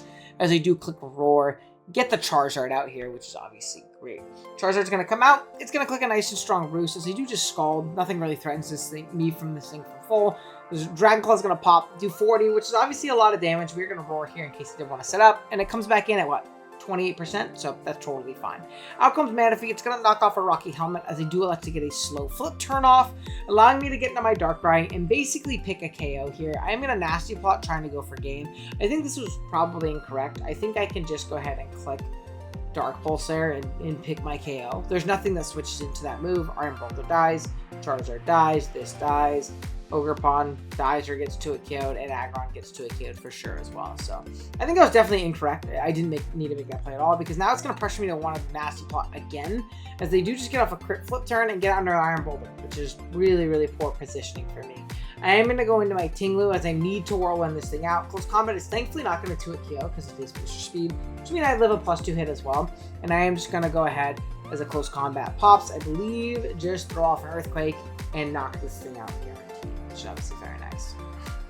Next up, Ogerpon Earthflame is going to come out. Again, I just can't let this thing set up. So Horn Leech is going to pop as I try to Roar. Thankfully, they're just going to knock me out with said Horn Leech as I go into Scream Tail, and I'm going to pop an Encore. This might seem silly, but popping an Encore is going to allow me to go into my Venusaur for free and throw off a really, really strong Sludge Bomb and threaten this thing out. I do get to keep my Scream Tail around for a potential fast Encore, and I can basically pick a KO this turn, because as Light Screen is going to wear down, Aggron comes in, but we can just go ahead and Earth Power it and knock it out afterwards. So down goes the Aggron. Out comes the Ogerpon. Again, just can't let this thing set up, so I'm just going to stay in and Sludge Bomb. It does click Ivy Cudgel. Definitely not great, but not the end of the world, as Darkrai is going to come out, click a Sludge Bomb, knock this guy out, and from here, we do win with Darkrai. So, Manaphy's going to come out, we just Dark Pulse, knock that thing out, and then obviously Zard is going to die for 20% as well. Just needed to prevent that Ogerpon from setting up, as it was a huge, huge threat to the team, but I think we navigated that well, despite Archeops being absolutely blind. I think the game ends a lot earlier if Archeops hits the Wing Beat, but hey, still end up winning the game. What can you do? Nothing in the world, and I'll see you guys for the next one. All right, week 7, we're going up against Pano here. They have a pretty scary team, and I believe at this point they are like number 1 seed or number 2 seed. I don't remember where we were. I just remember looking and seeing that they were doing quite good in the league at this point. Pretty scary squad. They have the Deoxys Speed, Mega Diancie, which is a big issue to a team like mine. Quackleval, Corviknight, which can also be a bit of a pain. The Salamence, and a Sinistcha. So lots of scary threats. Let's see what we have in order to take them on in this game. We have a Chople Berry Darkrai. It is just Nasty Plot Bolt Beam. Obviously, this can't hit Diancie super effectively, but outside of Diancie, it actually does incredibly well. We're Chople Berry for things like Deoxys Superpower and Focus Blast, as well as Corviknight Body Press, and Quackleval, like Scarf Close Combat, if they want to go for that. Obviously, we can't take on all those, but you know, something to keep in mind. Then we have a mixed up Venusaur. We are Gear Drain, Sludge Bomb, Sleep Powder, and since the Sleep Powder is obviously for the Corviknight, if we could put that thing to sleep, it actually makes this game a lot easier in regards to things like Archeops, in regards to things like Cartana, in regards to giving free setup to Pokemon like Darkrai, things like that. So putting that guy to sleep actually makes this really nice, and it's really hard for them to switch into Venusaur outside of Corviknight. So if we can sleep that and force them into an uncomfortable spot where they have to either burn a sleep turn or take a hit on something with Venusaur, it's pretty okay for us. And we have our Cartana. We're actually a pretty interesting set this week. We're a speed boosting set. That meaning we are 19 attack IVs in the timid nature. What that does is it puts our speed our attack 1 below our speed, so that when we get a beast boost, it'll be in our speed.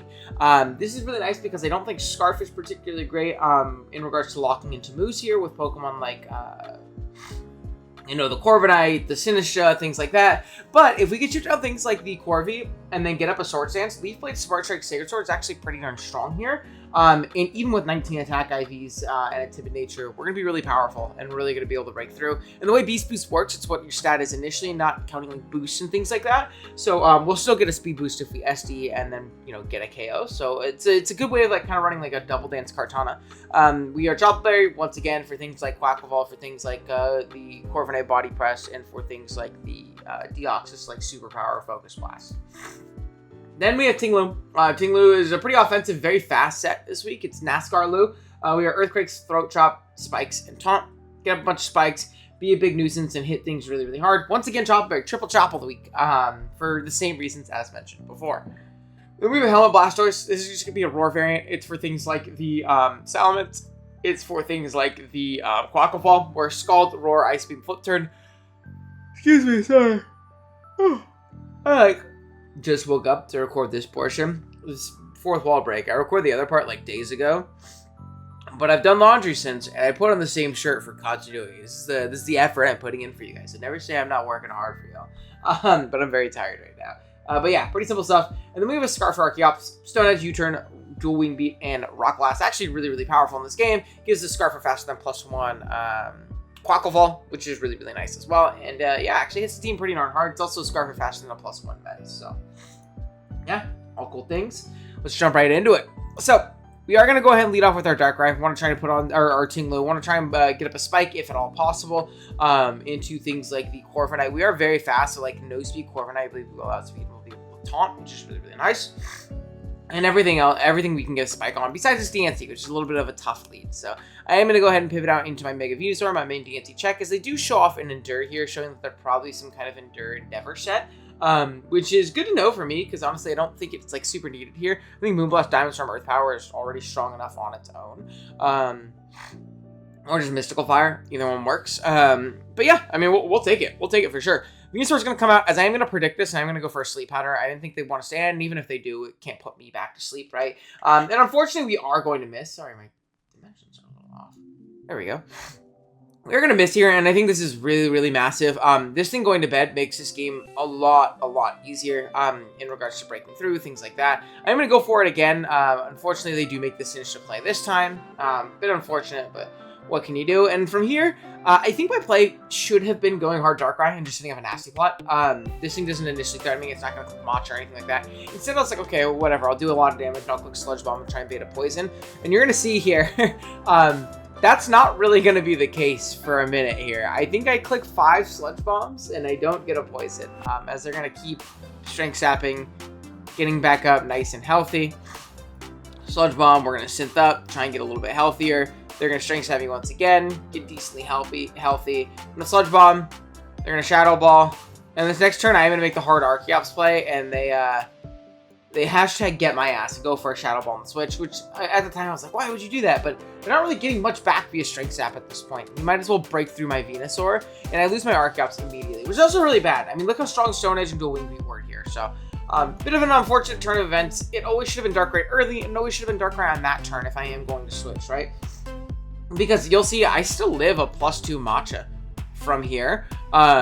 Very comfortably. And they are going to get back up to full, but now this is a neutral Dark Pulse, and it does a lot of damage to the finish. So we do get very lucky and get a flinch there, which is obviously nice. Click a mid-ground Ice Beam, and it is going to go down. A little bit unfortunate for them. Call it payback for the Sleep Powder miss, but yeah, I definitely did not play around this finisher well at all. Out comes Ting-Lu on a superpower. It's pretty telegraphed that a fighting move can come out here, as long as it's not Focus Blast, but we're Chopple for a reason, right? They are going to go ahead and show to be Life Orb. The opponent makes an incredibly aggressive play going hard DNC. An incredibly aggressive play, and that's going to be really unfortunate for me. Now, they're going to boom, so they do kind of like give me an out back into this game and just kind of getting rid of their DNC for fun, because it was really powerful in this end game. But hey, we'll take it. I'm going to pivot into Blastoise on this Aqua Step, as I can't really let this thing set up or anything like that. I know I can take a +2 CC from where I was at. We're going to go ahead and roar it out as Deviaxis unfortunately comes back in. Not the Corviknight Immense, which I would have liked a little bit more. But again, not the end of the world. Psycho Boost's going to come out. It's not going to be able to kill us right here. And I believe I do just end up getting up a Spike. Nope, we're just going to Throat Chop this turn. No, that's fair. Out comes another close combat. I can't let it Swords Dance, and we will do a ton of damage with an EQ if it does decide to Swords Dance, because my guy does die from there. We're going to go into Cartana here. Maybe setting up an SD was just a better play. Unfortunately, we're just going to Leaf Blade into this very defensive Mensis, you'll see. And again, we're 19 attack IV, so we're not doing enough damage at all. It is Special Ment, so it's going to drop a Draco here and 2-hit KO or Blastoise, which is, again, not great for your hero.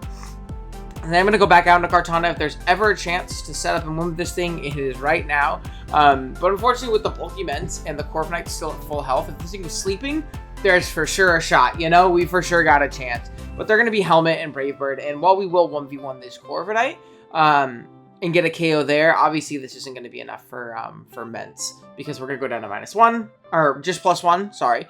Be able to Smart Strike and do a lot of damage, but it's not going to be enough to KO this thing. It is going to Draco, kill me, and then obviously my Venusaur is not going to quite be enough here in this end game. As it does hit a Hurricane, and is going to pick me off and knock me out. So, unfortunate one. I think I definitely didn't play great in that one. The Venusaur interaction was just poor play on my end. The whole thing from start to finish and sacking my Archeops and all that stuff. My opponent played a little aggressive and they got me. So unfortunate, but what can you do? Let's jump into the next one. Alrighty, we have our, I believe this is our second to last regular season game against Voltic Halberd here. And I'll be honest, I went and looked back and I could not find the Pokepage for this team. I think it's because I played it while I was in Vegas for like the Vegas International Championships or Vegas Regional Championships, not international. And I think it might be on my laptop or it might be hidden away somewhere. So unfortunately, I don't have the Pokebase to show you guys this week. I apologize. I do remember playing this game in my hotel room after day one of the event. So unfortunately, I don't have it. You can see my opponent's team right there. They have some interesting things like Tornadus Incarnate, which I definitely disrespected in the builder. We have Pokemon like Slitherwing, which is with Slitherwing plus Overqwil is really annoying into a Darkrai. Like really, really obnoxious combination of Pokemon to have to deal with. Tangrowth, which can be bulky and pretty obnoxious. A regular Gardevoir, which I also definitely disrespect in the builder. And the Mega Swampert. Mega Swampert, no traditional rain setter as well. No, I think they did. I think this is like a weird like quadruple weather team. And they didn't bring like any of the weather setters, which is very interesting. So I thought I was playing no rain Mega Swampert. You'll see soon that I was wrong. These are pretty interesting stuff, just like a mixed F Venusaur. Spiking Citrus Berry Ting-Lu. We are a, I forget the item on the Darkrai, but we're like a really bulky Will-O-Wisp Protect variant. Into Pokemon like the Slitherwing and the Overqwil, I can't necessarily hit them very hard, but I can get a lot of utility out of burning them on switches and then clicking Willow plus Protect and like really whittling them down and, you know, wearing them down that way to where I can win with Dark Pulse a little bit later on, because Dark Pulse is really strong. I think it's like Dark Pulse Ice Beam on the set. I'm not sure. It's either Dark Pulse Ice Beam or Dark Pulse Psychic. Then we have a Life Orb Cartana. Very, very strong in this matchup. Just Knock, Stabs, and Exeter for the Tangrowth. We have a Resto Chesto Bulk Up Annihilate. Very, very bulky. And then a very fat Blastoise as well. I forget the item on it, though, unfortunately. Yeah, sorry about that, guys. As we are going to see a Gardevoir lead, and I lead Ting-Lu. I'm like, man, I got nothing for this, huh? And the issue, too, is this guy traces my Vessel of Ruin. And if you don't know how, like, the Ruin ability, like, mechanics work, this basically shuts down my ability, and I don't take Gardevoir hits very well. And I remember thinking, like, uh-oh, that's really, really bad. I actually don't have great means of answering this. So now, this is doing 63% and 2-hit killing me after my Citrus Berry, where originally I was looking at my calc and I was like, cool, I live 2, I get my Citrus back, and I can KO this big threat. That's fine with me. If they want to switch, I can get up a Spike on Tangrowth, right? So this is going to be a really, really bad scenario for me, where I'm going to be kind of like forced to like pivot around this Gardevoir that just has no switch-ins on my team. I'm really, really hoping that on this play, that they're either choiced or they switch, right? Or they're choiced and they switch. Because obviously my Venusaur can just get Psychic after this. But if they're Choice Scarfed into Moonblast, then I'm good. Because I can get into my Darkrai as they pivot out and don't want to die right here. But being that they showed Psychic, they're not Choice. And because of Vessel of Ruin, I don't kill them. Like, I can't kill them with my Dark Pulse because I'm a bulkier set and I don't have Sludge Bomb. So I'm once again forced out. I don't want to sack off my Darkrai, and I decide, alright, I guess Venusaur is the Pokemon we're sacking here. I can take 2 Moonblasts and kill it with a Torrent boosted Flip Turn. We're going to go ahead and click Flip Turn, do 44, which is nice. But we are, we're Citrus on our Blastoise. Yeah, but we're basically dead, unfortunately. As out comes the Tornadus here, we are just going to sack off our Blastoise. I actually didn't bring a great Flying Resist. This is a very poorly constructed team, if you can't tell. I'm going to go into my Ting-Lu. I really, really want to get off a Spike here. I click Ruination the first turn. They do show Rain Dance, and I do live because Ting-Lu is broken. But they show Rain Dance, so this is their means of getting their Swampert to speed up and really boosting it up for it to go crazy. I'm going to click a Spike here. I really, really want to get up the Spike. I'm going to die to the Hurricane the next turn, but what this allows me to do is it allows me to get into my Darkrai for free here, and knowing that like this is their way of getting their Swampert going. Again, I'm also very far behind at this point. I'm going to click Will-O-Wisp on this turn just to punish the switch into either Overqwil or the Slitherwing. As we do catch the Slitherwing, it is going to get burned. I'm going to click Protect this next turn. Get a little U-turn chip as it is, get a little burn chip as it tries to U-turn out. And then I'm going to pivot Annihilate because if they want to click a 4 times resisted U-turn and buff up my Rage Fist, even better, right? So Tangrowth is going to come out. I don't want to take like a random Sleep Powder, random attack, anything like that. As I click Infestation, actually. So I'm really wishing I just like bulked up or something, because I would have gotten a lot of value out of that, but it's totally fine because I'm going to be like with my Venusaur. We're synth, we get our Mega off, and we're not super worried about this. Now that it's burned, this Dueling V, even before it wasn't 2-KOing, now it's definitely not doing any real damage. As this shows to probably be Assault Vest, only taking 22 from Sludge Bomb, which is pretty crazy. But we can always stay very, very healthy, as I'm going to Sludge Bomb one more time. It's going to live on 1, which is great for me, actually, because now I'm going to be able to synth to full as the Tornadus comes in. Now, good for me since I get my Venusaur healthy. Bad for me being that they went hard Tornadus and are getting it in for free. I do though know that my Darkrai can live 1 attack, so I'm going to pivot it in right here as they do sack off the Slitherwing, so good sack by the opponent. Dark Bolt's is not going to quite be enough. Overcoil is going to be the switch-in of choice, as I believe I do just go into Cartana, because there's not much this thing can initially do to us off rip. And I believe I'm going to be a little bit aggressive here, and I'm just going to click a really strong X-Scissor on this Tangrowth coming in. I know it's a 2-hit KO. Yes, they can be Rocky Helmet, but I'm trying to do damage. I'm trying to be here for a good time, not a long time. So we get a KO here. This puts my opponent in a position where they kind of have to go into the Tornadus. Now, if they miss, we'll just like kind of win the game on the spot. But they can't really go Overcoil because, like, yeah, I'll go back down to neutral, but then I just get to click like a Life Orb Smart Strike right into them and do a ton of damage. And obviously, they can't go Mega Swampert here. So this is exerting a lot of pressure right here. I am just going to kind of stay in and try and punish a miss. I don't have a Flying Resist at this point, and everything else is kind of needed. My Annihilape will live 1 hit from everything and can be a big threat. My Venusaur does check the Mega Swampert, and Mega Pincurchin here, the Overquill, is also checked by like Venusaur. Plus this, and like Darkrai can at least burn it. So I'm going to go into my Darkrai here. They pivot into the Overquill. They're going to take a Spike, which is nice, and then a Dark Pulse. I could obviously Will-O-Wisp on the switch, but I don't think there's much of a point, being that they're taking Spike and Chip and things like that. I'm going to go Annihilape and get a really, really boosted Rage Fist once again. Get a nice strong Drain Punch, chip this thing down, as they are going to go ahead and click Throat Chop. So this is a really, really powerful Rage Fist that's going to be able to come out this next turn. As I do rest and eat my Chesto, Throat Chop's going to come out and do a ton of damage as I click Rage Fist right here. No reason to like bulk up or do anything crazy. And we're going to knock this guy out. Next up comes the Tornadus. Unfortunately, it's going to hit once again. Again, this thing is turning into a big, big issue for us. Hard Swampert comes out, and I'm hoping like, okay, cool. Maybe we can just 2-hit KO this monster, right? No, 42 pre-Mega. We are not 2-hit KOing this Mega Swampert, unfortunately. So we are going to go ahead and see it take a little bit of chip. My opponent Mega Balls. It makes a good play. A really cool tool that I'm actually super excited that Swampert got access to is Flip Turn, because now it's going to facilitate its own offense, and this is a really good play for my opponent. This is going to allow them to get into their Tornadus and really, really wreak some havoc. Right here, my play is I have to stay in, obviously, and I have to punish, or what I think my play here is to stay in and punish this this Rain Dance potentially coming out. I also can't go in hard Darkrai and sack it to a Hurricane. We actually get pretty lucky right there, and Sludge Bomb's going to come out and miss us, or Hurricane's going to come out and miss us. Then the next Hurricane comes and does KO us, unfortunately. We kind of need a double miss, and this is where I'm in a spot where, like, I lose. The chat was losing their mind. They're like, oh my gosh, how do I bring this back? No, this is checkmate from here, because I didn't kill with Sludge Bomb there, which obviously I can't complain. I don't know if it was a roll, but I can't complain. I dodged a fucking Hurricane, right? But because I didn't KO there, this is going to allow the Torn to just set up a Rain Dance, get into Pert eventually, and then win the game. You know what I mean? Like, there's not much in means of stopping it. The reason I click Protect on this turn is because I'm trying my absolute darndest to stall out every turn of rain that I humanly possibly can.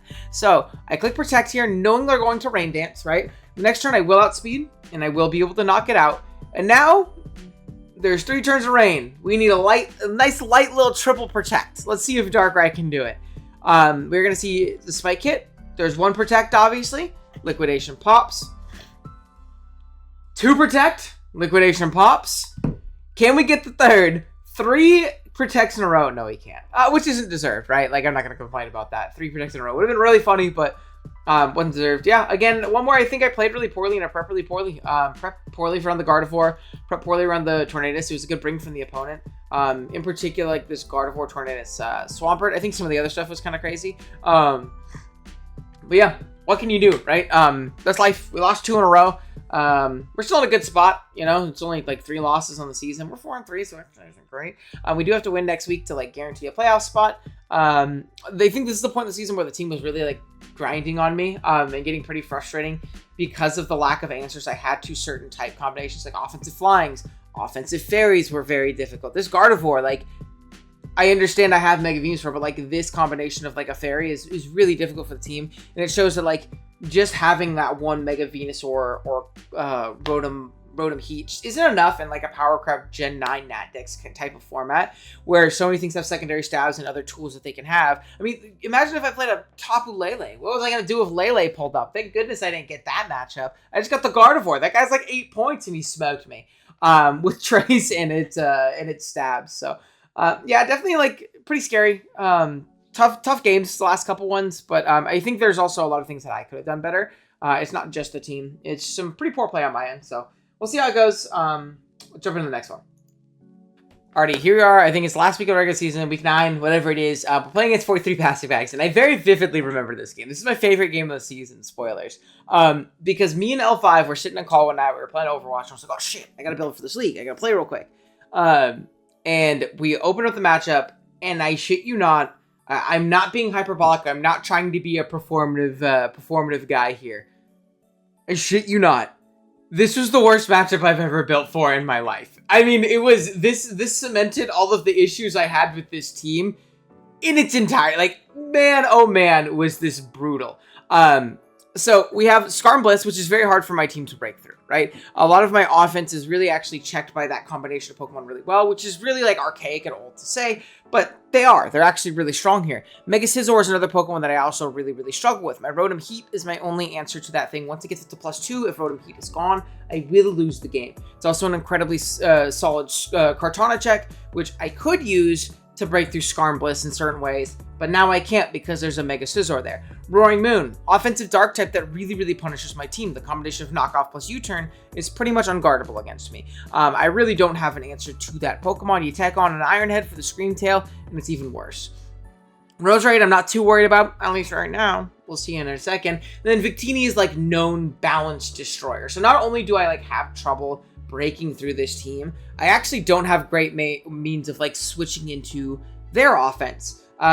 This was a really difficult matchup, and I actually spent more time on this team than I did any other team this season, even after this point. So yeah, let's look at what we have. It was a really fun team. First up, we have a Specs Darkrai. Pretty simple. It's just Dark Pulse, Ice Beam, Sludge Bomb, and Trick. This is meant to like at least annoy the Skarm Bliss. If I can trick the Bliss after I condition the switch in a few times, it becomes basically useless. And then look at Dark Pulse against team. It's actually very strong in this battle. So I like Darkrai a lot. And if we can eliminate Blissey, Specs Darkrai goes absolutely crazy. So Dark Resist being the Roaring Moon otherwise. So yeah, we almost brought like an SD mix set, but this ended up being just more consistent. Then we have a Rocky Helmet Rotom. Pretty simple. It's here to switch into the Mega Scizor. It's Overheat, Volt Switch, Will-O-Wisp, and Pain Split. Max Fistef. Got to keep it around for the Mega Scizor, but like I said, the Scizor just kind of U-turns, and if rocks are up, we're in a bad spot, right? So not the greatest answer, but it's an answer nonetheless. We have a Rocky Helmet NASCAR Lu. It is here to get up double hazards and taunt the Skarmory. If the Skarmory is not running any speed, we can go ahead and Spike, Earthquake, or Spike and Rock, and really put this team in a bad spot. We can also taunt no speed Mega Scizors if that is going to be the removal option. This also could be a universe where there is no removal option. I do think that the Skarm is going to be defogged so that the Teeny doesn't have to be Boots, but I could be wrong. Then we have a Life Orb Annihilate. This is my favorite set. This is Close Combat, Rage Fist, Overheat, and Gunk Shot. There's a bulky fairy on the bench that didn't end up coming that Gunk Shot was for.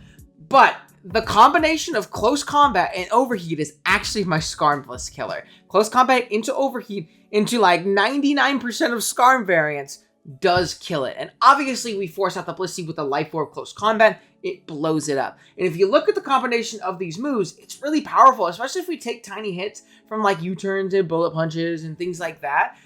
Rage Fist can be really powerful into Pokemon like Victini, into Pokemon like Roserade, and obviously we blow up Roaring Moon as well. So really cool tech. Hopefully its job is to get rid of Skarm Bliss, and if it can do that, if it can get rid of one of them, it puts us in a good spot later on.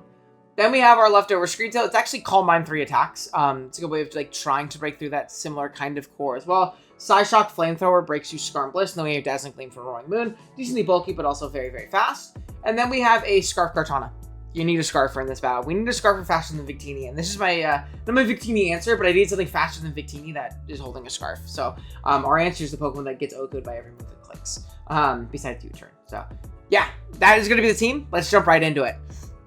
So we are going to lead off with our NASCAR Lou as Roserade leads. A little bit of an unfortunate lead, not exactly what we want to see, as we do see a substitute pop. I'm okay with trading a hazard, so I do get up my rocks because I find them very important for that Victini. As they do click sub, and I'm like, okay, it's fine. I'll go into Cartana. I know this thing can't, like, it's going to do a lot with, like, Energy Ball, but it's not going to, like, kill me, right? So Energy Ball pops, does a lot. You see, it's not a 2-hit KO, so I can just, like, break this thing sub.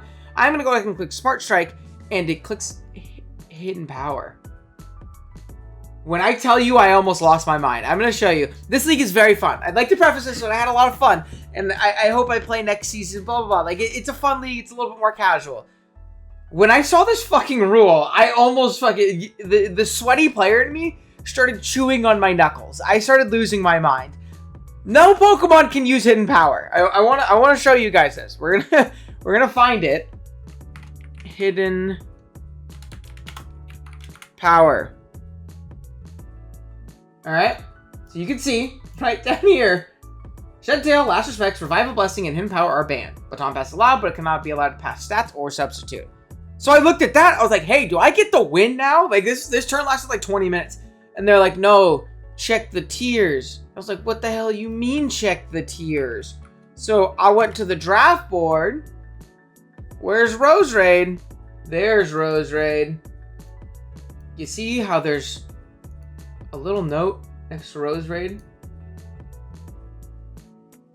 Roserade can use Hidden Power. Only Roserade. I don't know if Don's just a big Roserade stan. Whoever runs the league just loves Roserade. It's still an okay Pokemon without it.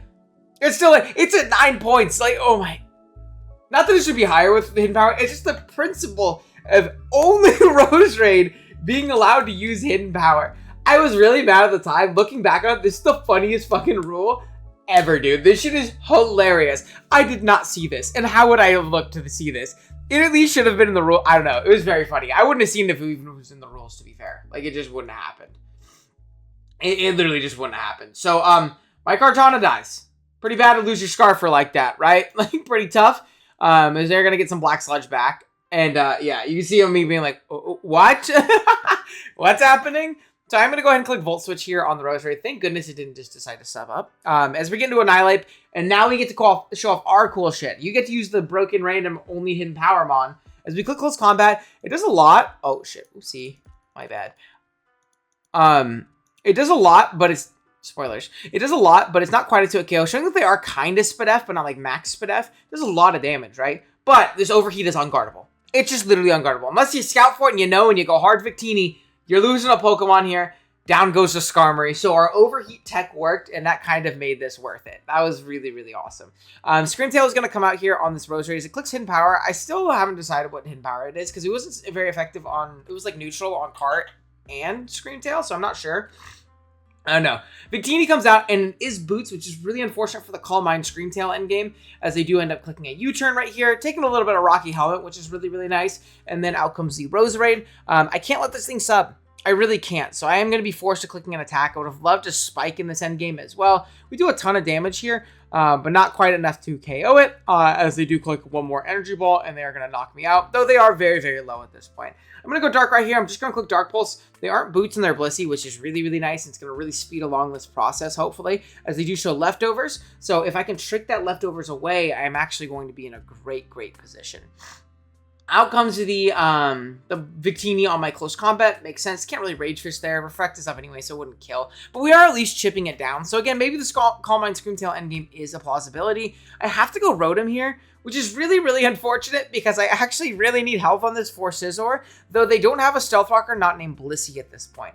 Blissey is going to come out here as they do end up clicking one more Dark Pulse. Again, it's doing a lot of damage right here. We're actually like one flinch away from like 2-hit killing it there, though I can't let myself get Thunder Waved. They clicked Reflect last time. They're going to go ahead and show Soft Fire this time. I could have gone for it, but I also felt like it was actually more beneficial to get into my Annihilate because it is just a KO with no screen up, like just guaranteed. So I'm going to Close Combat, knock out this Roserade, which is obviously very, very nice for me.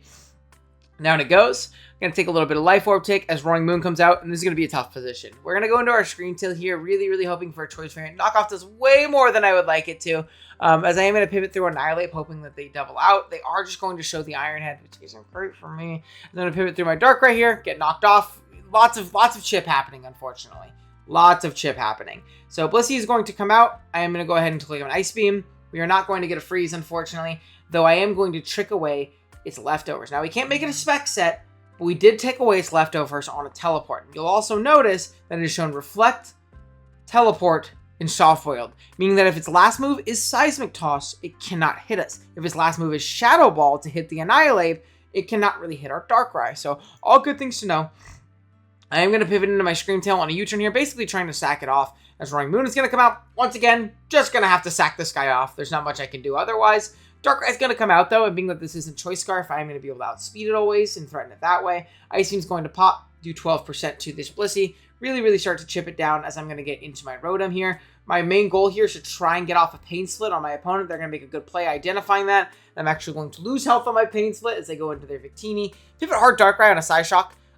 Because it is kind of telegraphed it is forced if they want to put damage on this Rotom, and I haven't gone hard Darkrai yet. I would live a Blue Flare anyways from there.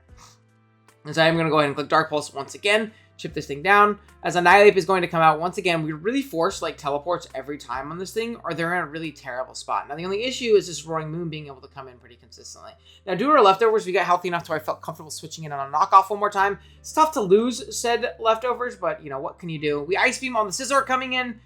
And unfortunately for my opponent, we do end up getting a freeze, which is really big for us. As they are going to be kind of immobilized right here, we're going to be able to pivot into our Rotom, Volt Switch out, get into Darkrai once again, and just click Dark Pulse for free. They can go into their Blissey if they want, but again, then they're forced into a recover turn, and I put in a good spot. This next turn, I am going to go hard Annihilape once again, as they do end up trying to Seismic Toss me, which is beautiful, because now I can get into my Annihilape, and this is a free Life Orb close combat. Nothing can take this hit. This is a KO. So Life Orb Annihilape coming up clutch. Now, due to the fact that we took that Iron Head, we do only have 2 more attacks in our tank, so we have to be very careful, because it's really our only way of knocking out this Blissey. They are going to go ahead and click Iron Head right here, which I'm very surprised about, and then a knockoff comes out. It's going to allow me to actually take 2 attacks, which is great, because now it's only got 1 more Rock Switch in, which is wonderful for me. Blissey is going to come out. We're going to click Dark Pulse right here. Chip this thing down 16%. I'm going to click Dark Pulse again because I want to punish a teleport right here. Because if they let it Annihilate, they will just lose the game, right? They will just lose the game. So I'm going to go Annihilate one more time here as they do end up reflecting.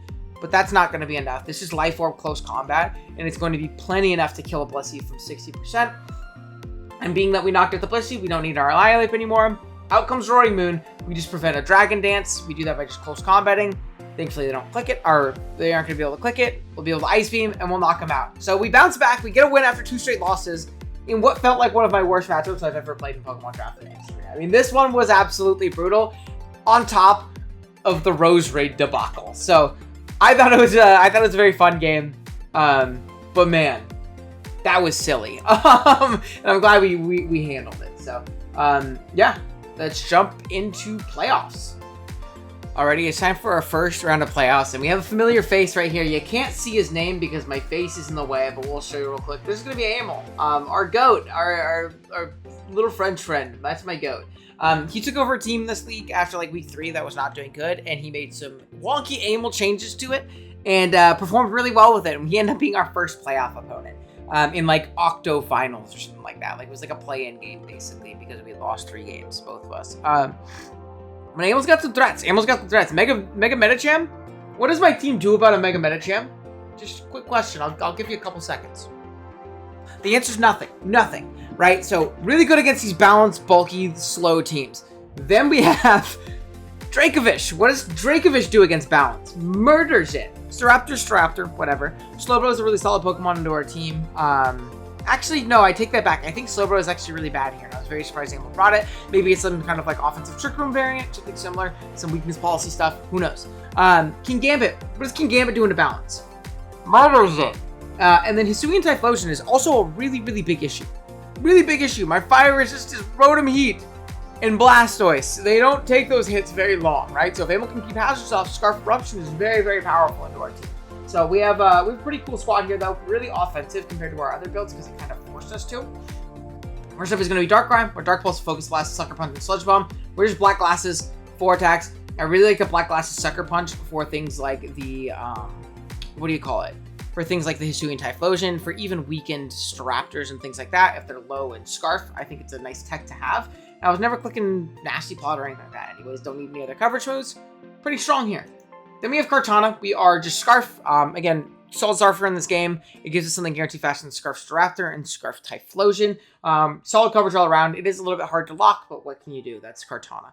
Then we have a Rocky Helmet Screentail. We are pretty bulky. We're Dazzling Gleam, Psychic Noise, Stealth Rock, and Encore. This is going to be a rocker in this battle. Very, very important to get up rocks for the Typhlosion for the Staraptor.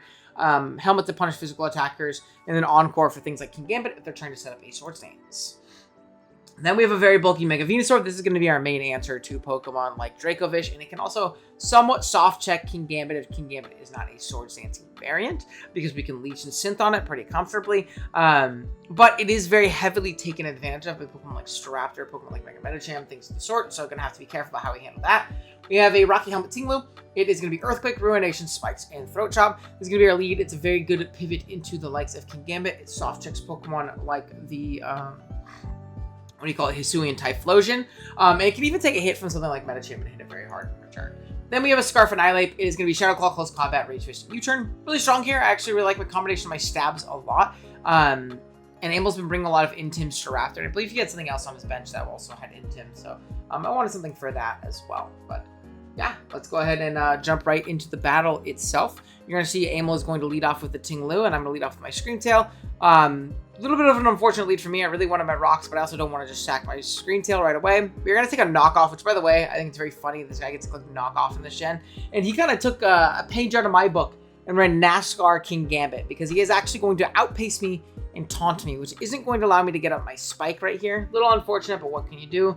Toxic's going to pop as I click a nice and strong Earthquake. This next turn, I am just going to go ahead and click it once again as Dracovish comes out, and I'm looking at the calcs like, man, if this guy's banded, I just sack my Venusaur, and I feel like I really, really want my Venusaur for this later, and he will 2-hit KO me otherwise right now, so it might be a matter of sacking off either Ting-Lu or Screentail. In hindsight, no, I think this is a fine sack, because like Ting-Lu still soft checks Pokemon like Hisuian Typhlosion can get up a spike. Screentail doesn't actually have a very defined purpose in this battle, besides checking the Mega Medicham.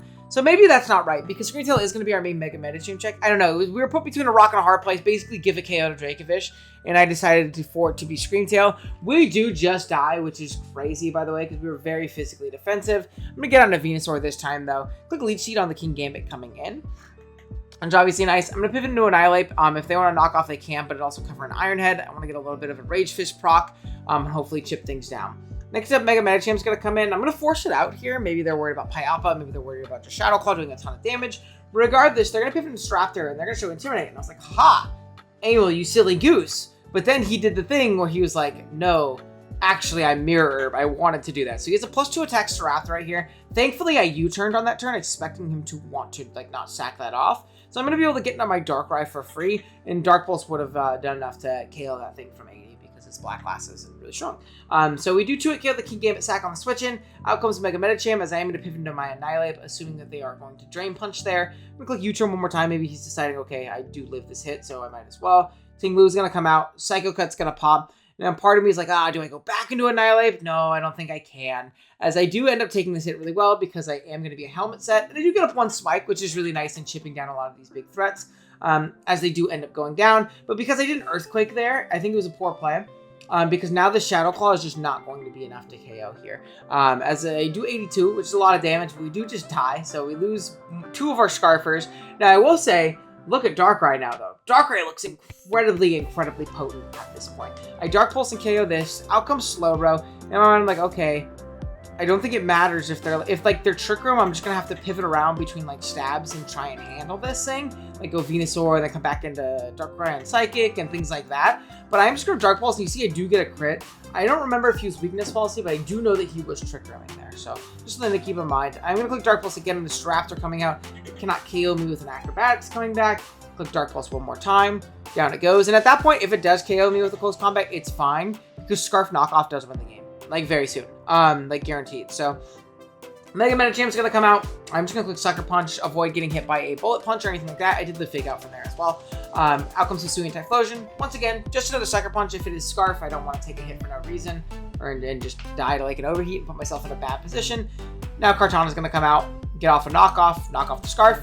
we're going to be able to take home a narrow win. Again, a very offensive version of the team. You'll see I don't like these balance modes that like I think the team was intended to be used and drafted with, because I would have just gotten overwhelmed there. I mean, Medi, Dracovish, King Gambit, and I know like you could look at each individual matchup and be like, yeah, of course, look how offensive these teams are. Well, yeah, that's all of them. You know what I mean? Like, we've gotten to a point where like these bulky balance do nothing teams aren't great. The bulky balance teams that you see now are going to be like Aloe pivoting teams like Aloe Bolt, plus like Lando or Iron Tread, just like that, and Paldea decks, because they force a lot of progress on their own and they grab great means of momentum for the rest of their team. And even then, they're much more offensive than teams like this. So, yeah, there you see like the team performed well when I went a little bit more offensive. So it's obviously nice. And yeah, GG to Amel, that's my goat. We're able to take home a dub in the Octo Finals, I think, is what it would be. Because this is like, there's like 3 rounds of playoffs before finals. But yeah, let's jump into it. Let's jump into the next one. All right, here we are with quarterfinals up against Penultimate Karma. I don't know what their Discord name is. I totally forgot. But they have a pretty scary team here. You're going to see Pokemon like the Garchomp, like the Pheasantipity, like the Chestnut, Talonflame, Zero Aura, and the Alamamo. Now, this is a matchup I actually felt pretty confident going into. This is a team that I feel like my type of team style actually can do quite well into. Felt pretty confident about this one. Let's go ahead and go over the team that we had here. First up, we have Physically Defensive Sludge Venusaur. No, that is not a typo. I didn't actually click enter too early. I expect Bulletproof Chestnut. I don't need Sludge Bomb's damage. I actually just like it for the poison chance. And this is going to hit Bulletproof Chestnut. So that's really why we have it. It is Synth Leech Seed Giga Drain. This Pokemon is here to be a big nuisance. Really shut down balance cores like Chestnut and Alamamola, as well as Pheasantipity. It can soft check Pokemon like Garchomp as well. We set up a Leech Seed on a ton of them and stay healthy forever, and they're incredibly difficult for, it's incredibly difficult for my opponent to deal with them. Then we have a Tropical Berry Ting-Lu, Max Spadef. It is going to be Earthquake, Ruination, Heavy Slam, and Spikes. It's going to be main checks with things like Zera. It's going to check Pokemon like the Pheasantipity very well as well. And it's here to get up a bunch of hazards and really punish the pivoting around of the opposing team.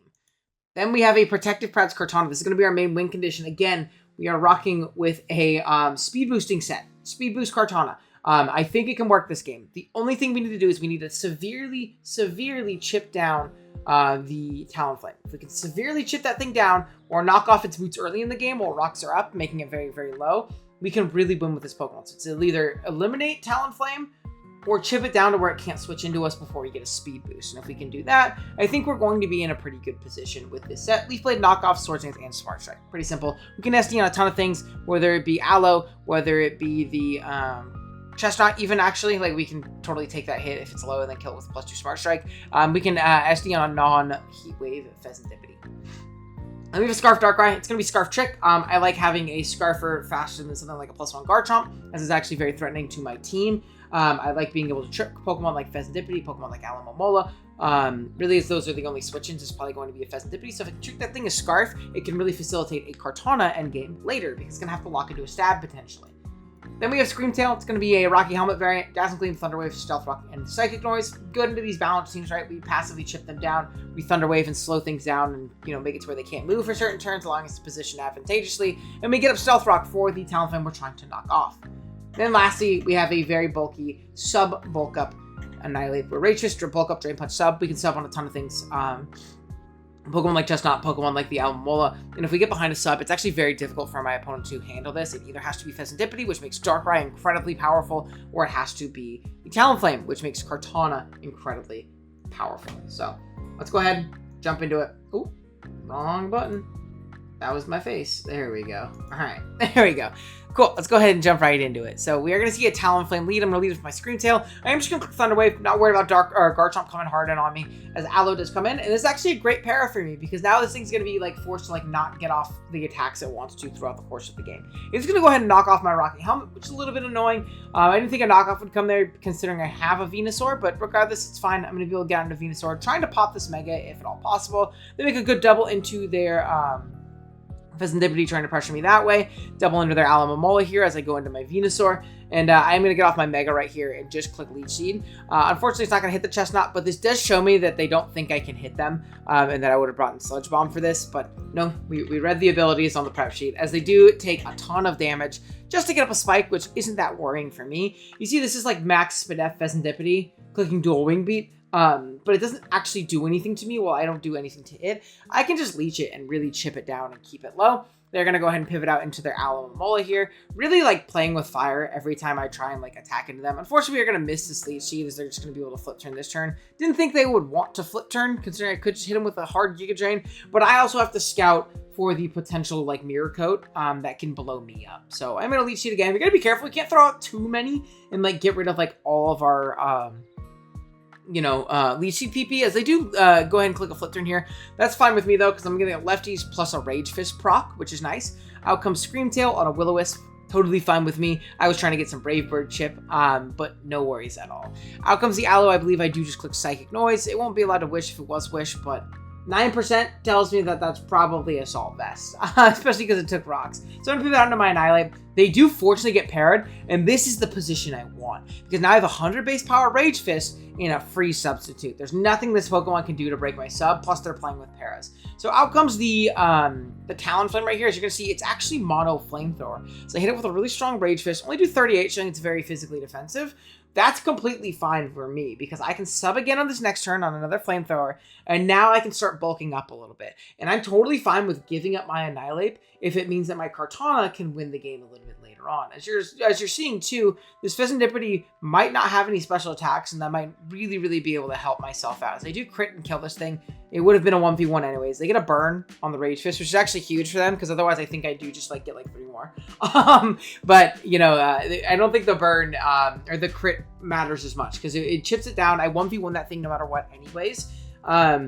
And I end up getting burned from Flame Body, right? So I'm not gonna pretend like that was like terrible for me. So Player F does pop as I get up another bulk up here. Now it's 150 base power Rage Fist, and we're at +2/+2. This is still doing a lot of damage despite our burn. 45% is absolutely beautiful for me. Hit another Player Off right here. They do get a Defiant drop, or a Player Off drop, which actually makes me more powerful and lets me get a KO right here, pretty much. Garchomp is going to come in and take rocks plus the Rage Fist, but you'll see it's low enough to where it can't ever come back in. And there is no removal on this team, so these rocks are up to stay. So this is dead Garchomp, despite Annihilape not killing it. It got in a ton of work. A ton of work. So we're going to go ahead and see this Pheasantipity come out. It is going to Roost, showing yet another move. So it's either no stab. Oh no, it showed Play Rough. So it showed Roost. It showed U-turn. Yeah, so this Pokemon actually literally cannot hit our Cartana. So now with the Talonflame dead, it's literally about positioning a Swords Dance and then winning the game. So Dual Wing is going to pop. It's not going to do much damage. I'm going to try and keep my Venusaur healthy, because it kind of is my main means of, beating the Zero Aura. And honestly, it wins on its own anyways, too, once we solve the Pheasantipity Roost, which isn't too hard of a thing to do. I'm going to Sludge here just because I don't want to take a fat Mirror Coat and die. Dual Wing Beat's going to pop one more time. It's really not going to do all that much damage, as another Leech Seed does pop.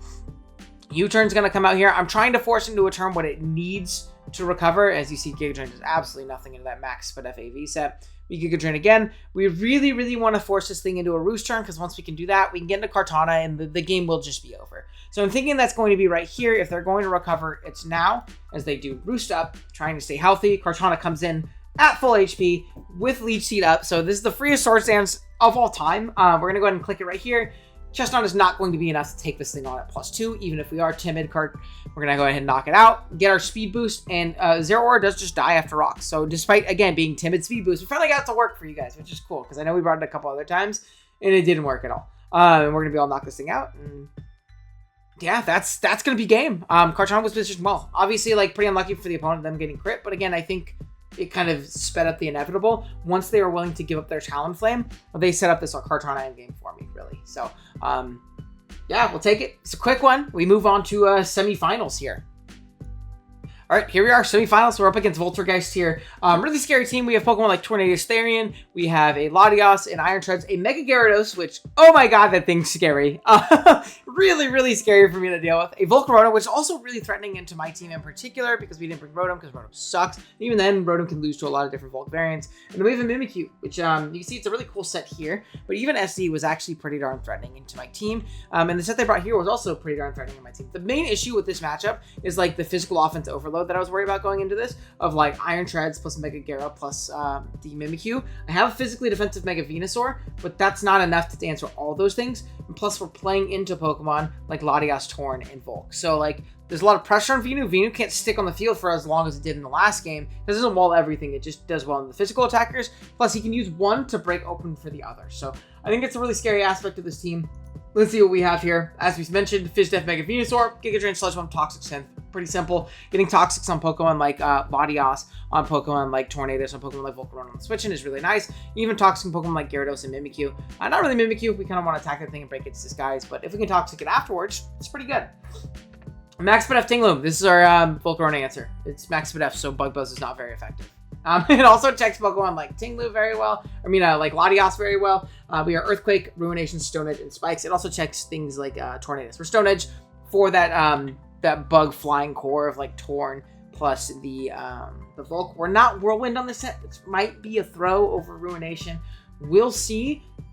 Because we can't potentially get set up on by Mega Gyarados, and that's really bad. Then we have a Scarf Annihilate. Pretty simple. Close Combat, Rage Fist, U-Turn, and Stone Edge. Not only is this a Scarfer faster than a +1 Mega Gyarados, it is also a Scarfer that threatens Latias, and it is also a Scarfer that spin blocks. I need to keep hazards on the field in this game, and if they want to aggressively predict me and click Heavy Slam or Earthquake, we can take 2 Earthquakes, and we can hit it with a really, really powerful Close Combat or Rage Fist once we start getting boosted up. So, I mean, if you look at Scarf Rage Fist later in this game, it goes absolutely crazy. It's just the Mega Gyarados that switches in, and that guy dies to Close Combat. So, yeah, good to know. And we have a Chople Berry, Darkrai, Dark Pulse, Nasty Plot, Thunderbolt, Psychic. Pretty simple. Does a lot of damage. I forget what on the bench Chople was like forcing. There's definitely a Pokemon that it was for. But once we like get rid of Mimikyu's disguise at +2, this Pokemon can just like win on its own, like very, very comfortably. And yeah, really powerful. There's definitely something on the bench that, because we're also Psychic, and Psychic does nothing here. I totally forget though. Then I really like running this set. I think it's fun when you can. We are SD Speed Boost. I had a really tough time ever locking into this team. I also think that like getting burned on Flame Body from Volk is really bad. So we are once again Protective Pads. We are Leaf Blade, Smart Strike, Swords Dance, and Aerial Ace. If they want to try and use their Volcarona as an answer to my Cartana, I'm going to Swords Dance, I'm going to Aerial Ace, I'm going to Oko it, and then I'm going to win the game. Because once I get to +2, if like rocks are up for like non-boots Torn, it just dies. Like there's a lot of ways we can still win this game with this Cartana. I think it's really, really powerful here. Then we have a Screen Tail. It's just going to be Psychic Gleam, Dazzling Gleam, or Psychic Gleam, Stealth Rock, bleh, and Thunder Wave. So pretty simple stuff. Not a lot of text this week. Just kind of a solidly built team. Let's go ahead and jump into it. So I am going to lead off with my Scream Tail. I want to try and get up my rocks immediately or Thunder Wave something. We are going to see the Mega Gyarados lead, and I can't mess around with that guy. I'm going to Thunder Wave. I don't want him to start Dragon Dancing in my face as the Iron Tread is going to come out. I do take this Heavy Slam quite well. This is going to allow me to go ahead and just click a nice strong U-turn with a 100 base power Rage Fist at this point. So Scream Tail is going to come out. I want my Stealth Rock. They're going to go ahead and U-turn right here. They could have been Torn, but not the end of the world if they are. Stealth Rock are going to come out, and again, I want to spin block these rocks from going away. I'm going to go into my Annihilate. They once again click Heavy Slam and get a crit, which is really unfortunate because now we don't switch into rocks if they get it up, but it's fine. We're here for a good time, not a long time. And now you'll see we're at 150 power Rage Fist, and they hard switch in their Gyarados, giving me a Defiant proc, getting up to +1. We have KO'd their Ghost Resist, so down it goes. Out comes Iron Treads, and if this is Scarf, it's Scarf. They would have stayed in and done it before. But second, and say they were scouting for Custap or something like that. Maybe the only reason you switch out a Scarf. But second, if they're not, yeah, I don't kill this, but my rocks are staying up, and I'm getting off a lot of damage right here. So 150 base power, +1 Rage Fist, max attack dang near. We're going to go ahead and attack into this Iron Treads. It's not going to be enough to KO it, but I'll take 70% for you just Volt switching, right? Now this Treads comes back in at, a quarter health, and that's incredible. Ting-Lu is going to be the switch in of choice. They do end up clicking Toxic right here. So it's going to be like a max physically defensive Volcarona with Toxic, as they do take 90 from that one. Mimikyu is going to come out right here, as I believe I do Earthquake, just to risk not missing. If they wanted to roost it, it's fine. I'll just Stone Edge the next turn. It's not that big of a deal. We do pop the Disguise, though, which is absolutely wonderful. I'm going to go ahead and get the opportunity to get into my Venusaur right here, as I can pretty much use this exclusively for Mimikyu now that the Treads is, like, dead, and the Gyarados is dead, but they do end up showing the Curse, which is a pretty cool tech right here. We're going to get chipped pretty heavy right here as they make a double into Latias. I'm going to make an aggressive switch into my Darkrai because they're not going to play rough on that turn. They might click something like a Protect, or they're going to make an aggressive play into something like Latios or Tornadus. So I'm totally fine with that. This is going to give me a free nasty plot opportunity as Latias doesn't threaten me. They show off the Reflect type, which is cool tech, but we have neutral coverage for this Pokemon in our Thunderbolt. And you'll see right here, this is still a 2-hit KO because Darkrai is very strong. So we are going to go ahead and clip this thing with a really, really hard Thunderbolt. Click it again, knock it out, which is great. Out comes Tornadus, and even if this thing is Assault Vest, we do KO with a +2 Thunderbolt, not Dark Pulse, or we would have clicked Dark Pulse, and I think they're AV the way they brought it in. Make a good pivot just to scout for some more chip right here, but now this means Dark Pulse is just a KO. There's nothing they can do about it. So Darkrai is going to go ahead and click one more Dark Pulse, knock out the Mimikyu. We still have 2 more attacks, I believe, at this point. Yeah, 31 for the next one. I'm just going to click Thunderbolt. If they want to go on their treads, that's fine. I'll click Dark Pulse the next turn and get a KO. They don't, and that means we're going to get 1 more on the way out. It is going to go ahead and be this Iron Treads. Down it goes, and all that's left is a 10% Volcarona. I'm going to go into my Speed Boost Cartana, and I just want to click Aerial Ace. I want to get another Cartana kill for my my kill leaderboard sheet. So we knock out the Volcarona, and we win. We go into finals. You might be looking at the length of the video, and you're like, oh, why haven't you played yet? Or where's finals? I want to watch. Well, I haven't played it yet. Fun fact, the game before this was played on December 14th, the quarterfinals game that we played before this with the SD card sweep. It was just a little bit under 2 months in between games. We finally played this game, and now we do have a finals matchup this week. But I really want to get this video out to you guys because I don't have a video set for this week. I really want to get this video out to you guys, like, now. So I have something for you guys to watch. And then when I play finals, I will go ahead and try and, like, upload my building process with finals. How I prepared for it without taking any mocks, because I'm not going to take mocks for this league. It's a little bit more casual. But I do at least want to, like, go through my thought process on it. We will play finals. And that'll be its own separate upload. And that'll be fun. So if you guys are excited for that, be sure to drop a sub so you don't miss it when it does end up coming out. If you guys did enjoy this video and kind of enjoyed the whole like subs draft my team thing, let me know. I'd be happy to do this in the future with like for fun showdown leagues. Not my Wi-Fi leagues, but for fun showdown leagues. And let me know what you guys thought of the draft in general. It wasn't my favorite. I'm not going to lie to you. And I told them this too. I knew it wasn't going to be my favorite going into it. We were able to make it work, and we kind of clawed and scratched and kicked and screamed our ways to a finals appearance, but yeah, it definitely had its flaws, but it had some fun stuff too. Darkrai was awesome. Cartana is like one of my favorite Pokemon to use in general. Hold on, let me pull up the league stats spreadsheet. You can see like the results. Obviously, we're 9-3 up to this point, and we had some pretty heavy lifting from Darkrai and Cartana. 23-5 and 16-7 respectively. Annihilape actually did really well, despite being a like non-Terra Annihilape, which is a Pokemon I don't think is particularly good. Unfortunately, Apom and Chimecho never showed up. Who knows? Maybe finals. Archeops underperformed in the games he went to, but I think it's partly due to me throwing with it. One of them was it missing, so maybe it does suck. Who knows? Mega Venusaur was awesome. Love Screentail, love Ting-Lu. But I think it's more to the bottom end of this team, like really try to like squeeze out a bunch of bulk and value out of like bulkier guys, and they end up being like almost like unbringable Pokemon a lot of the time. But yeah, it was a lot of fun. I hope you guys enjoyed. And it'll probably be next week or the week after when I upload the finals battle. I believe we play Pano, who's someone we lost to. Our worst loss of the season, actually. We lost 3-0 to them. So hopefully we can bounce back and play well. And yeah, let's do it.